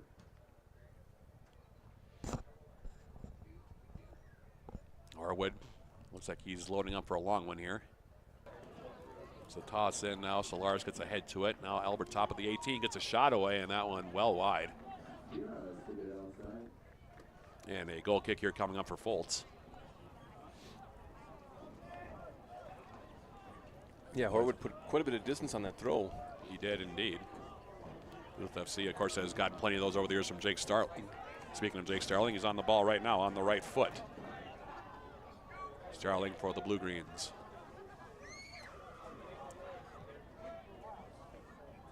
Solaris to the far side. Edmondson getting a step. Here's an example of that ball we were talking about in the pregame, Matt, where just Andreas Solaris can pick it up, pick his head up, put a 50-yard ball on a rope like that right onto the feet of Edmondson, and just to do it in stride and really not think twice about it. Here's Solaris now. Square ball outside. Ken Pride stepping in. Nicely done that time by the St. Scholastica graduate. Now on the outside, right foot. Here's Pritchard now crossing it. Back post now. Here's Edmondson trying to step through, and that one will be cleared away. Nice setup there by the Blue Greens. And Zabatini now gets bodied down, and now we'll have a foul called against Dolabaipu. Came back trying to body up the Brazilian, and now we'll have a free kick here for the Blue Greens at about 30 yards and an angle away from the goal by the right side of your screen here. Defended by, or banned, I should say, by Will Reeves. Matt, another example of that, of a foul right on the edge of the attacking third. And again, if I would be surprised if the captains weren't maybe making the officiating crew aware of that it seems to be coming in the same area of the pitch over and over. Domorotsky on the right foot. Solaris there with him as well. Domorotsky crossing it in. Headed up in the air, and that one will go wide. Ken Pride coming inside there from the outside back position, getting head to it. Yeah, the near side assistant referee did have his flag up. It would have been called offside in the end. Still a nice little run that time by Pride coming inside there. Goal kick here coming up from Reeves. And he'll send it back toward midfield. Bounces over the midfield stripe out of play off of Horwood. Now they're going to say it's a foul called on the outside against Edmondson. That's another one of those pretty soft calls, Coach. Makes you wonder if the officials had a conversation at halftime about trying to call this game a little tighter. Matt, no comment from me. Kind of says it all, Coach, to be perfectly honest. That's off the free kick. Sent into the 18. Flicked up in the air now by Zabatini. Trying to find ways to be a little bit more delicate in my.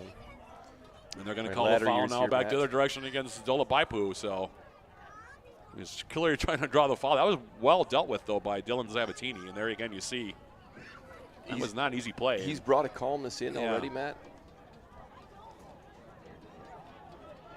Starling now in the middle here, Solaris. Was the wide right now, Edmondson on the left foot. Miles Edmondson. Domorotsky now checking back. Back for Edmondson. Well done that time. Ball through the middle.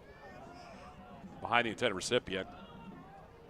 Bobai was making him run through the middle. On the outside was Tom Akinola. Speaking of Akinola now, he gets to that one, heads it up in the air. Bobai now trying to bring it down. Stepping through now. Doyle trying to get through and almost broke free there, Matt, didn't he? As the throw comes in now, here's Pride. Ken Pride now. Top of the 18, that one cleared away. It's going to be dangerous here, Matt. There's numbers here for Sioux Falls. Yep, here's Dolabaipu, and I'm not sure what he was trying to do there, to be perfectly honest. Well, I think he was trying to catch Foltz off his line, and Foltz was off his line a bit there.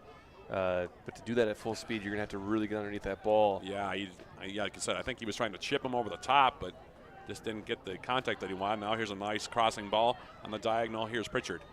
Liam Pritchard now on the outside, stepping through, gets a shot away. That one clips Peterson, and it looks like he's check it. It was Patrick Hansen that took that one, and boy, that was had a lot of steam on that one from Liam Pritchard, and Hansen kind of shake that one off a bit. Yeah. Well, Matt, Liam Pritchard's been a guy, again, got in a bit late, I think, at the end of last week or even into this week. And, so I haven't had a chance to watch him play. Nobody that watched last weekend has had a chance to see him play. But I know the coaching staff through training this week has been really impressed with him and really looking at him as a guy to add some of that dynamic play, that creativity from the wide spot. And he's been a bit quiet tonight, to be honest, and you just see kind of that flash of brilliance from him there. And I'm sure that's something that Duluth will be looking forward to seeing a bit more of here as this half wears on. And he's a collegiate teammate of Rory Doyle, both of them playing for Midwestern State, NCAA Division II school in Wichita Falls, Texas. Didn't play a lot of minutes this year, but he's done some good things here so far. And now we're going to have a foul called against the aforementioned Doyle. It'll be a free kick here coming up. 100% frustration foul there from Rory. Yeah, that was, as we'll have the free kick here taken. And to be honest, I mean, it just stops the play. It allows everybody to get back without having to rush back. And you can't afford to make a lot of fouls like that in a game before you get booked. But I think take advantage of this one opportunity, again, like I said, just to allow everybody to get back without having to put too much urgency in it. Ball forward now. Here's the aforementioned Doyle again. Rory Doyle now in the space. Here's Pritchard with a shot, and that one deflected away. The two Midwestern State teammates trying to link up on that one. Now here's a cross coming in. from Ken Pride, and that one will be snared by Reeves. Matt, the patience there from Rory Doyle was really a thing of beauty. That space had opened up, and just to kind of take that last little kind of half touch, just to draw the defender that a little bit extra wide to create the space for Pritchard to get through there. Really class, kind of heads up play on his end. Nearly worked out for him. Another substitution here coming in for the Blue Greens. It looks like Paul Bobai's night is over here, so he will check out. Paul Bobai, a round of applause coming off the field. So Paul Bobai is done for the evening.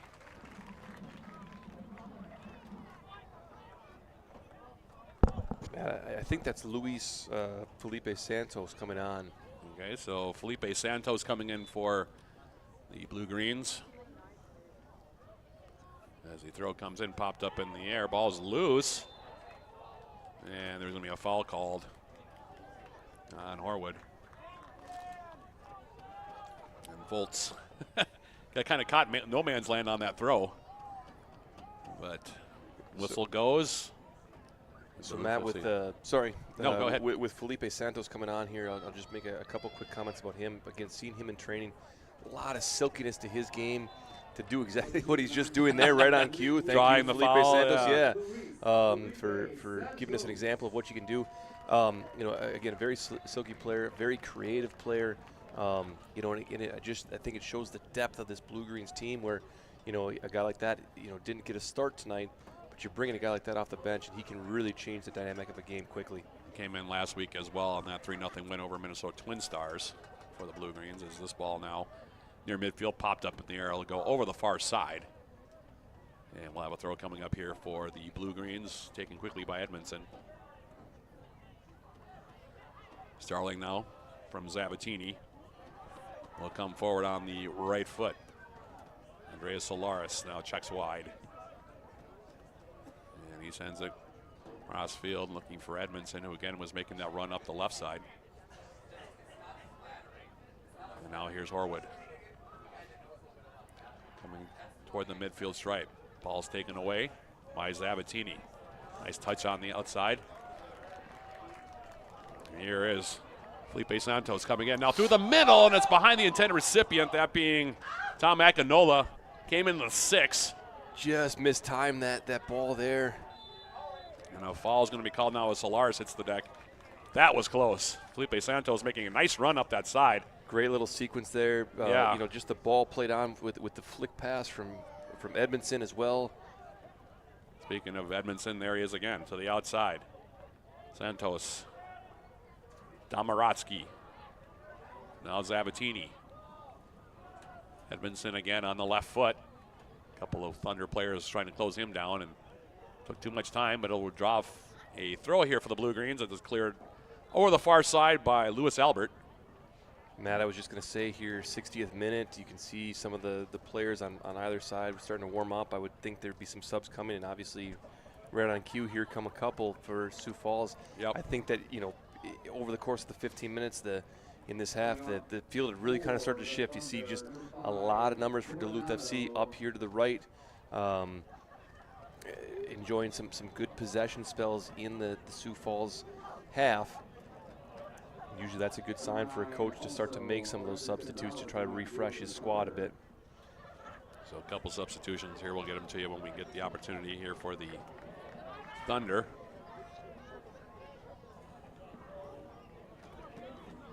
Ryoshiro Morita, one of the subs. Came in a moment ago, and now here's Pritchard. Liam Pritchard. Akinola, edge of the 18. Continues it on now. Here's Pritchard coming in now. His ball across the face. Nobody there. Now coming in. Here's Edmondson. Left foot. Gets a shot away, and that one skips wide.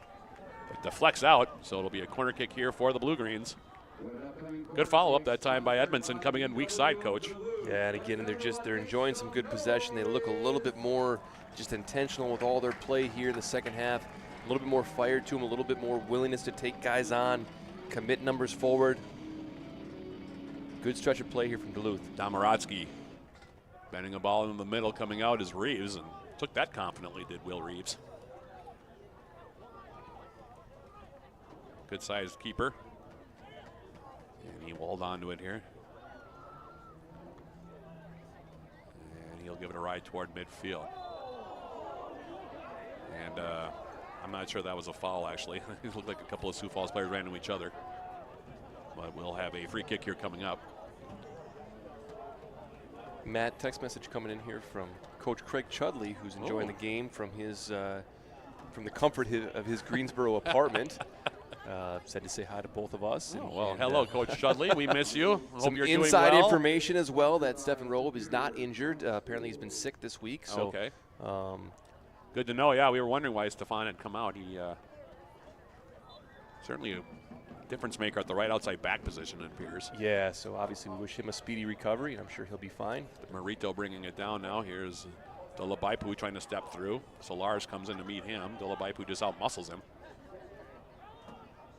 And now here's Felipe Santos trying to close down the space. Ends up coming out wide. Right-footed ball comes in, and that one will be grabbed by Foltz off of the turf. And he'll hold on to it here, and now gives it a toss for Solaris. Just so heady on the ball, Andreas Solaris. Ball to the outside now from Starling. Ken Pride. Domorotsky keeps it moving, switches the field. Far side, it's Miles Edmondson.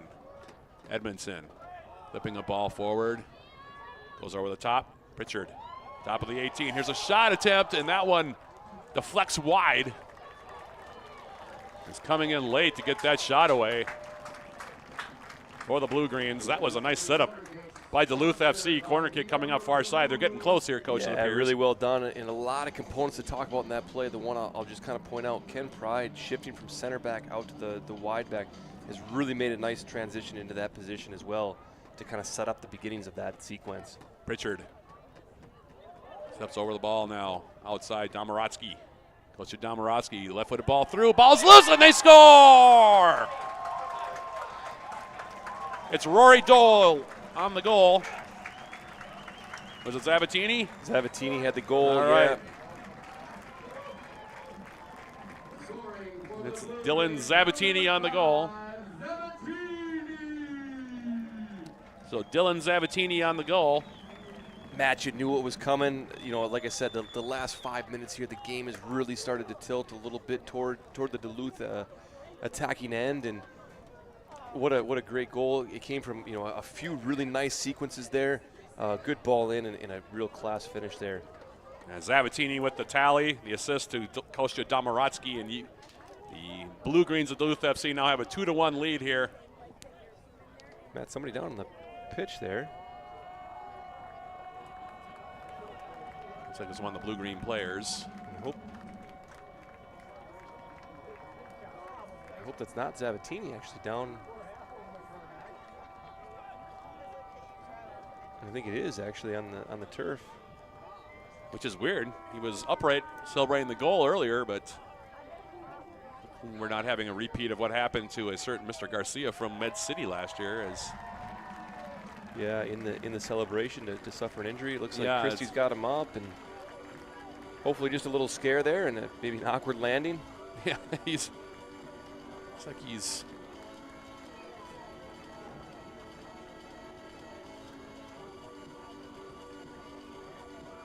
just kind of making his way slowly back toward midfield. Doesn't look like there's any lasting damage. But either way, Duluth FC now leads it by the score of 2-1. Your goal scorers for the Blue Green: Stefan Robe, Dylan Zavattini. All 3 goals scored by defenders in this game. Yeah, good Don't point. see that every day. So Zavattini is he's required to come off now because of the stoppage, but we'll see if he goes back into the game. Get himself a couple high fives and a quick drink of water over there on the looks like, sideline. He's earned that. Yeah, it looks like he's going to come right back in, and yeah, sure enough, there he is. We talked about him being a potential contributor this season, Coach, and we're seeing it right away. He's been a game changer, Matt. Yeah. Very, very skilled defensive player. So the Brazilian gets the goal. Zavattini from Kostya Domorotsky.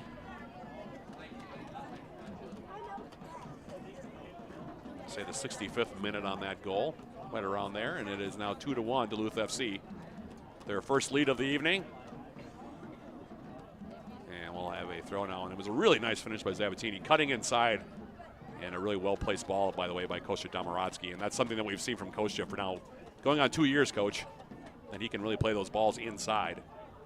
Yeah, and like we talked about, I mean, to kind of go, here comes Felipe.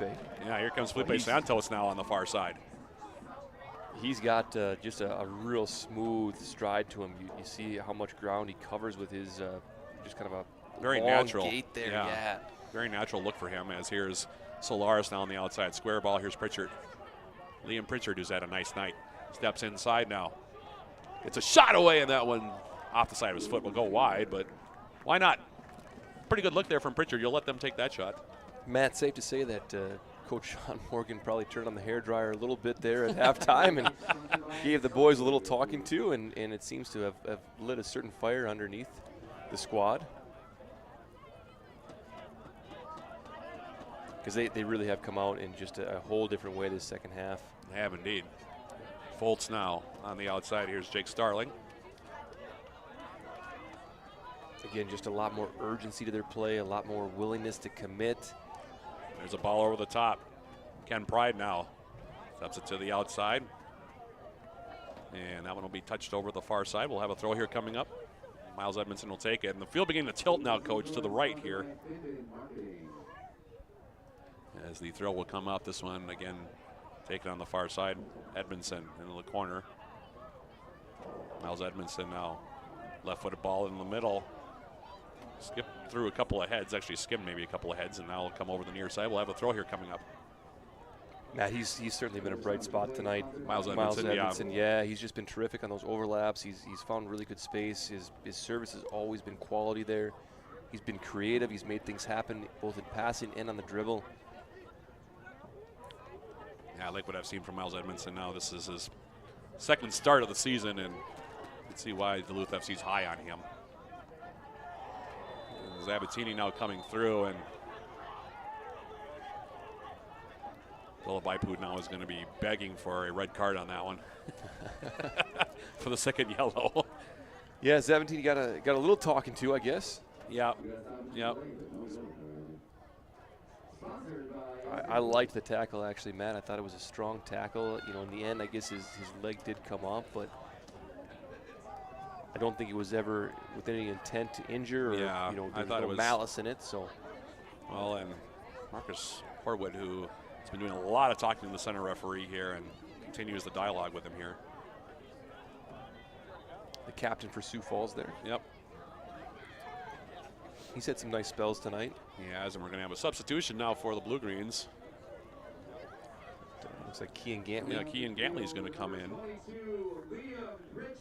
So this will be interesting, since Kean Gantley, typically an outside defender coming in for an outside forward here. Well, and I'll say, Matt, there's a lot of depth at the outside back position. You know, at the fullback position this year. Kean Gantley was kind of a mainstay last year in that left back position. But we saw him get the start up in the wing position on last Saturday. Right. And I just wonder if there's going to be a little bit more opportunity for him higher up the pitch here this year. Yeah, there's a lot of good defensive players, like you said, in the mix this year. Probably the deepest group of defenders that maybe Duluth FC has ever had in terms of pedigree and also, like you said, the resumes. Well, and I think they were a bit thin in that fullback position last year. Here's Akinola now, taking it wide, trying to cross it in, and that one deflects out. So I'm sure that was a priority for Sean Morgan to make sure there was no thinness to the fullback this year. Yeah. And he certainly brought in some quality. Boy, did he ever. Zabatini, we haven't even seen Colin O'Mahony yet. He's another one that we're keeping an eye out for, by the way, because he's got some serious credentials to him. Yeah, absolutely. And I'll throw a little shout out to my boy Josh Bellamy Josh as well, Bellamy, who got some another time in the game last weekend. All conference outside back as well. There's, like you said, there's a lot of guys. There's a lot of quality there. Yep. You know, and you talk to these guys, and I think that there's, there's an element of, sort of being fearful. Am I going to get minutes this year? Am I going to get starts this year? And that sort of thing. But for these guys in the squad, what they've talked about more so is how much they love the challenge of having to be, really beating out some quality players to see that time and that opportunity. And when you've got guys with that mindset, again, kind of across the board here, that's where it gets fun in training. That's where I think, real quality teams are made. Right. From that competition. be a goal kick here coming up for Will Reeves. Thunder substitution fueled by VW. Another substitution here now for the Thunder as they're going into their bench here. Josiah Trimble checking in for the first time. As off the goal kick, now Solaris on the second ball. Sending it forward. Santos takes a blow from behind, and we'll have a free kick now coming up for Duluth FC. That ball whistled against Callum Bryant, by the way, who came in as a substitute. So off the restart, no, Domorotsky will go back. And all the way back for Foltz.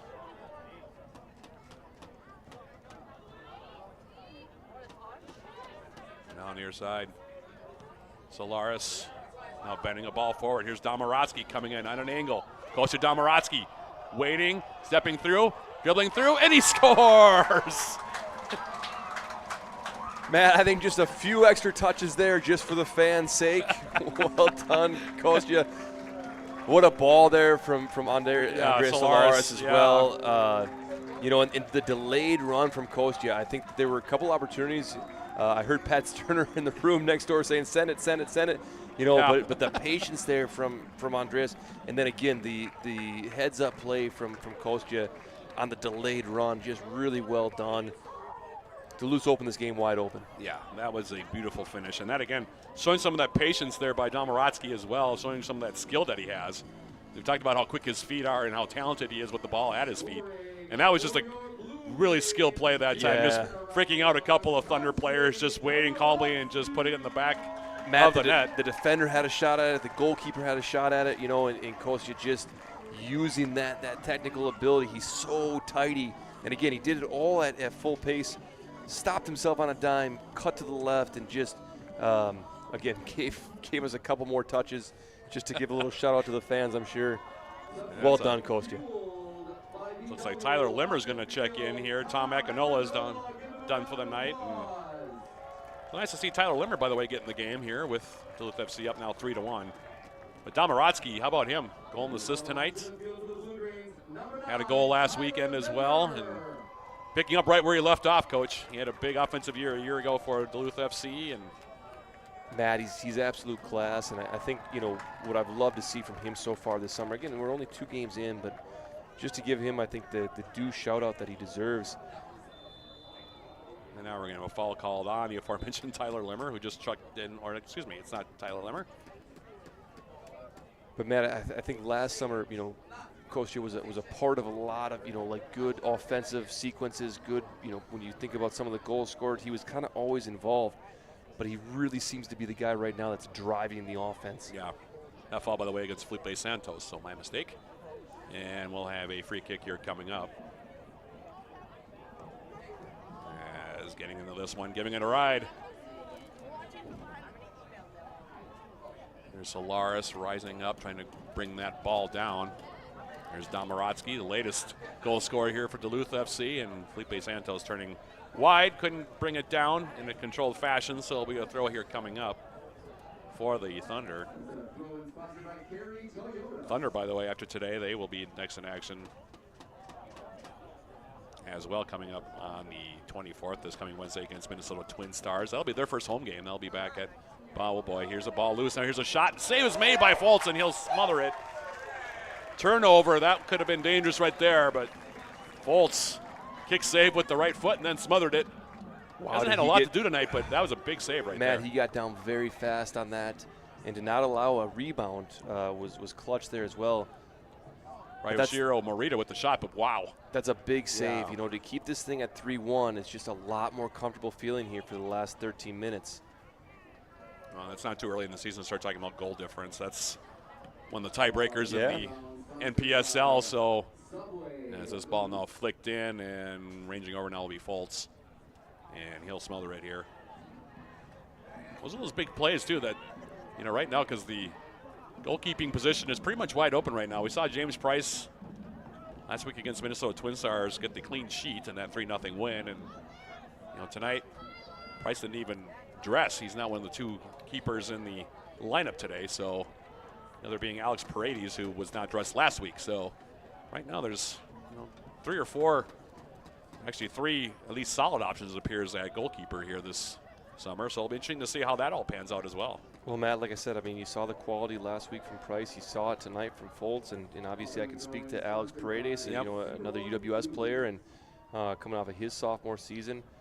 Just got back from Scotland playing with a juniors club over there, and had actually a very good spell for them. So, I mean, again, I think that there's a lot of quality in that position, and in some ways I really don't envy Coach Sean Morgan to have to make a lineup, kind of week to week here, because he's got a lot of options.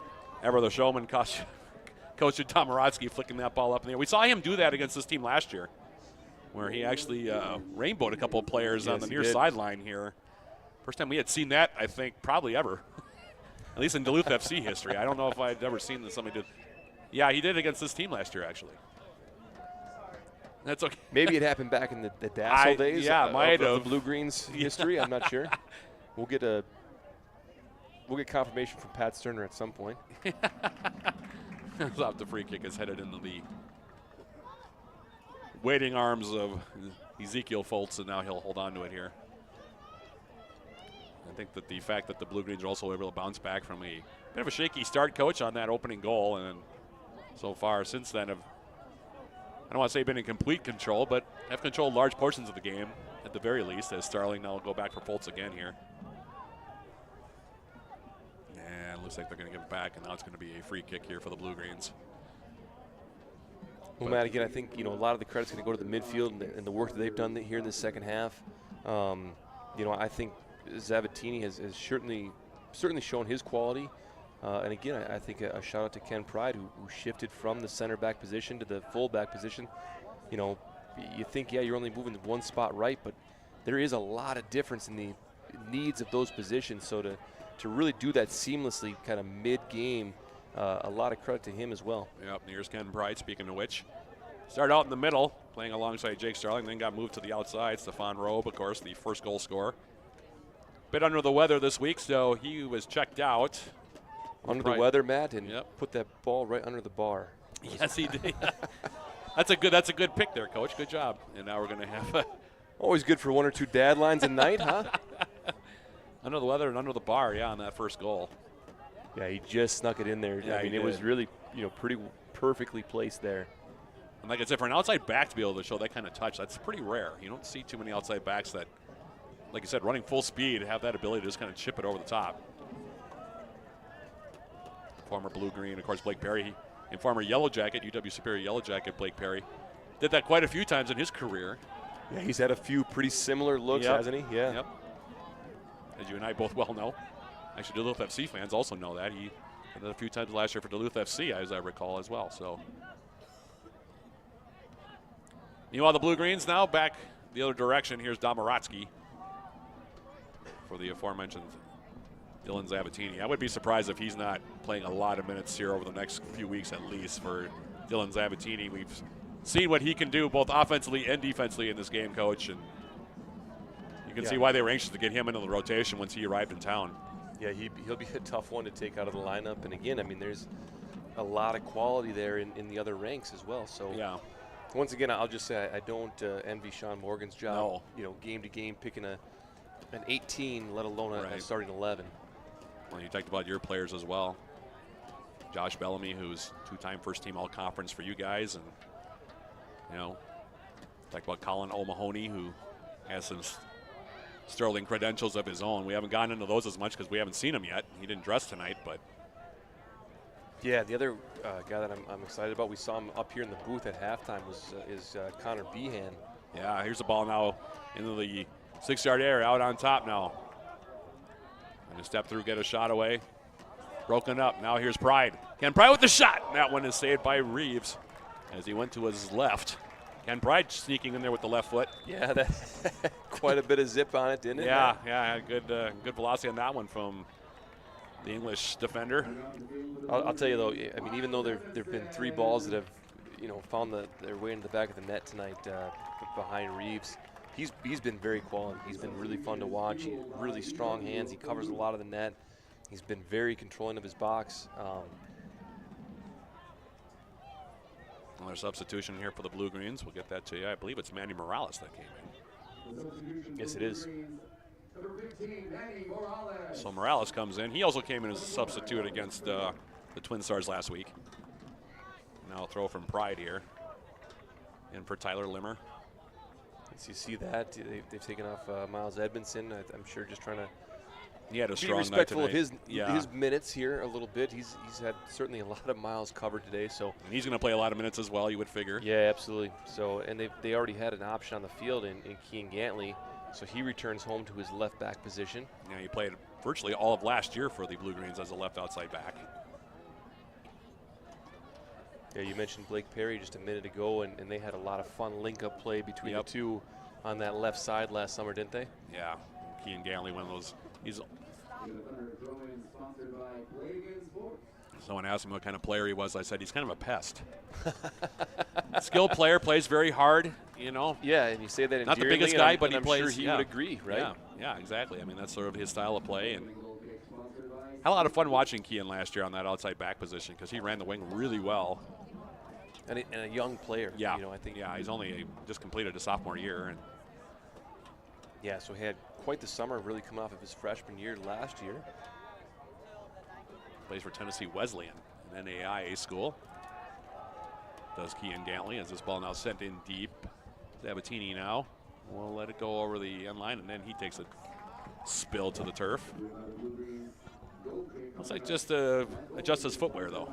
So we'll have a goal kicker coming up for Zeke Foltz. Matt, as we kind of gone through, you know, a lot of the lineups now, you've mentioned a lot of players, you know, coming up from the southern U.S. and the southeast U.S. A lot of these guys coming from colleges down there and spending their summer here. I mean, it's not like tonight where, you know, it's just such a gorgeous night, and it's really kind of indicative of how these guys are going to enjoy their summer. Obviously, the football, you know, is the priority, but it really is a pretty quality place to spend your summer, and these guys sure do get a kick out of it when they get up here. Foul called against Ayan Lay Hassan for the Sioux Falls Thunder, and we'll have a free kick now for the Blue Greens, and it looks like Rory Doyle's night might be over. And here comes the local boy. Yep. Parker Chasty. Parker Chasty, and his older brother Keegan, of course, played for the Blue Greens for a couple of years. Matt, I'm sorry to say I never had a chance at getting Keegan Chasey or Parker Chasey to UWS, though I tried. I think their dad over at St. Scholastica, Barry Chasey. Yep. Really, you know, kind of iconic coach up here in this area. But I think he would have probably disowned either one of them had they ever gone anywhere else. Even considered a visit to UW Superior. Right, but, yeah, exactly. So Parker will join his brother Keegan at St. Scholastica next year, and they will be quite the duo in the midfield. Yes, they will. As off the... Full disclosure, I've had nightmares about that, Matt. So. But that all said... Mr. Soccer finalist. Well, I'll tell you, you know, two guys to represent the Duluth area, Duluth Superior area up here. You could not ask for two finer young men. Just really, I mean, quality soccer players, obviously, but really just great young people and great ambassadors for the game up here in Duluth and Superior. Free kick here coming up for the Blue Greens as we're into the 87th minute here. Duluth FC leading at 3-1. 1-1 game at the half, and the Blue Greens scoring twice here in the second half. Once in the 65th minute, Dylan Zabatini off of a free kick from Kostya Domorotsky to make it 2-1, and then Domorotsky from Andreas Solaris in the 75th minute. And it is now 3-1. And speaking of Domorotsky, he's down right now. And I have to think Sean Morgan has had a few words for the fourth official over there just to let him know. I mean, I think that's probably the 7th or 8th time we've seen. Yeah, we've seen Kostya hit the deck pretty hard tonight. And yeah. You know, he's having a few words with the center referee as well. And, you know, like you said, yeah, I'm sure Sean Morgan has had a few words here. As off the free kick now. The Thunder breaking forward. Ball near side. And cleared away by Duluth FC's Andre Solaris. Souvenir for a lucky fan, huh? Yeah. Callum Bryan was the on-running Sioux Falls players. You get a look at the crowd here tonight. Matt, early estimates came in at over 800. Ooh. Talked to John Schuster at halftime, one of our new owners. Yep. Hopefully we'll have Mr. Schuster and Alex Giuliani, the other owner of Duluth FC, taking over from Tim Sauce, who, of course, was the founder of the club and owner for the first 6 years of the club, 7 years, I suppose, of the club's history. And Matt, I don't know that anybody could have foreseen where this was going to go, becoming this, you know, and it's such a proud moment for, I think, any soccer fan in the area to, you know, again, just to be underway in a new season here, and with a really quality squad, amazing staff that they've got, and again, just the awesome atmosphere that the community brings out here. What a cool thing for this area and for Indeed. Soccer in this area. Indeed, we'll have a goal kick here coming up as Foltz watched that one go over the byline. Foltz, who hasn't had a whole lot to do since that first goal, made a couple of nice saves, however. Especially off of free kicks, he's looked very good. Again, you get back to that one in the 76th or 77th minute there that you know, he just got down so quickly to keep this thing at 3-1. Again, it's a completely different game with a 2-goal cushion versus a 1-goal. Ball on the near side now, and it's going to go out of play. Hassan trying to keep it in here for the Thunder. As we're into the 90th minute, we'll see how much added time there is. Maybe 3, maybe 4 minutes would be my guess at the end of this one. Duluth FC looking to go to 2-0. Have a perfect 6 points for their first 2 games. 2 games coming up this week for the Blue Greens. They'll be on the road down to La Crosse. Take on Aris FC for the first time this year on Wednesday as this ball in the corner, and Marita. Ryoshiro Marita unable to keep it in, so we'll have a free kick, or excuse me, a throw in here for the Blue Greens. And then back home a week from today to take on Joy Athletic, the Goats. Making the trek up I-35 to take on the Blue Greens for the first time, 7 p.m. Opening kick there, 6:45 with Coach Mooney and myself here. And hopefully the Blue Greens will be on 9 points by then. Well, Matt, I'll just get back to the scoreline here and how important I think it is. You know, again, just to make that save, to keep this thing at 3-1. You know, for Coach to get that 3rd goal, right? You know, it changes a lot for what a head coach can do. It allows you to sub in different ways, to get guys rest here early in the season when they can use that, so they're not. And now there's a long ball looking for Tyler Limmer. Limmer now trying to come out, and Reeves well out of his 18-yard box to keep that one away from his former teammate. Boy, Limmer had a little pep in his step there, huh? He did, yeah. Really looking sprung forward into space. I don't think anything would make him happier than scoring against his old team. Manny Morales now will turn, and he'll play a ball forward. Now Limmer going to try to. Now he takes a heavy spill here with Patrick Hansen. That's and a few words probably exchanged between those two on that one. As this ball now sent over the top into the corner, far side, and tackled out by Kean Gantley. We'll have a throw coming up. But Matt, again, you know, some other implications that come with that scoreline. Just, you know, so things like cards. You know, so not having to, you know, in a 3-1 game, you don't have to maybe make that last-ditch foul always. Right. Put yourself in card trouble, and those cards accumulate through the season. So it's little things like that. So a professional job here by Duluth FC again to keep that 2-goal lead. That just has, I think, implications that can pay dividends down the line. Foltz is going to give it a ride now, back toward midfield. Morales. He's added some quality since he's been on, huh? He has, and speaking of quality, here's Andreas Solaris. Has an assist tonight. Morales. Jake Starling. Playing it over the top. Now Limmer. Trying to put pressure on Hansen. Now back for Reeves, and now he has to give it a ride here as we're in the 2nd minute of extra time in a 3-1 contest. Boy, Limmer doesn't look like he's moving that fast. But he closes the gap quickly. Exactly. Yeah. You know, he lengthens out his stride. He really gets himself into space like that, and he's actually churning over very quickly. He just makes it look very effortless. Starling now. Morales touch behind Solaris. Sabatini comes in and pops up into the air far side. Now Felipe Santos waits for the ball to come down. Parker Chasty getting a nice touch there. You know, and again, just the calmness in his game for an 18-year-old kid to come in, you know. Especially still, he hasn't completed his guys, senior year. He goes to school right behind us here, Matt. Yeah, this is his high school field. Yeah. Here's Domaratsky. Goes to Domaratsky. As it's taken off of his foot. In the 3rd minute of extra time. Not much time left in this one, you would think, as Marita. I think Parker's had to leave a couple of his training sessions early, just to make sure he gets into the classroom before the bell rings. And here he is playing on a Saturday night, and like I said, he's added some quality out there. Nicely done by Foltz there, coming off of his line to head that one away. He's had a nice night, man. Yeah. And I'm sure Hassan was coming in on the weak side. Now here's Patrick Hansen going back into the 4th minute of extra time here as this one's played over the top. It'll go over the byline. At least one more goal kick here for Duluth FC as they're closing in on their 2nd victory in as many appearances here for the 2023 NPSL North Conference regular season race. Blue Greens here in their season debut here, courtesy of the Blue Green Stream team. Hope you've enjoyed the broadcast. As this one given a ride toward midfield. Brought down. Jake Starling now will volley it forward. But a pretty good showing for Duluth FC, especially after going down a goal in the first 5 minutes.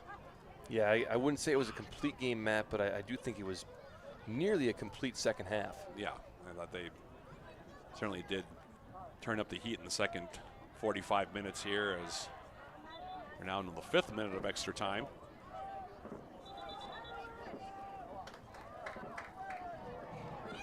Yeah, and Matt, in the early stretches of a season, if you can get better half by half and game by game, that's really what it's all about. Trying to find yourself into that mid-season form as early on as you can. I don't know, I would say that they're there yet. Right, but, yeah, well, there's very glimpses early of it. Yep, as this ball comes in, Foltz will snare it. And we'll bring it down. He'll smother it here.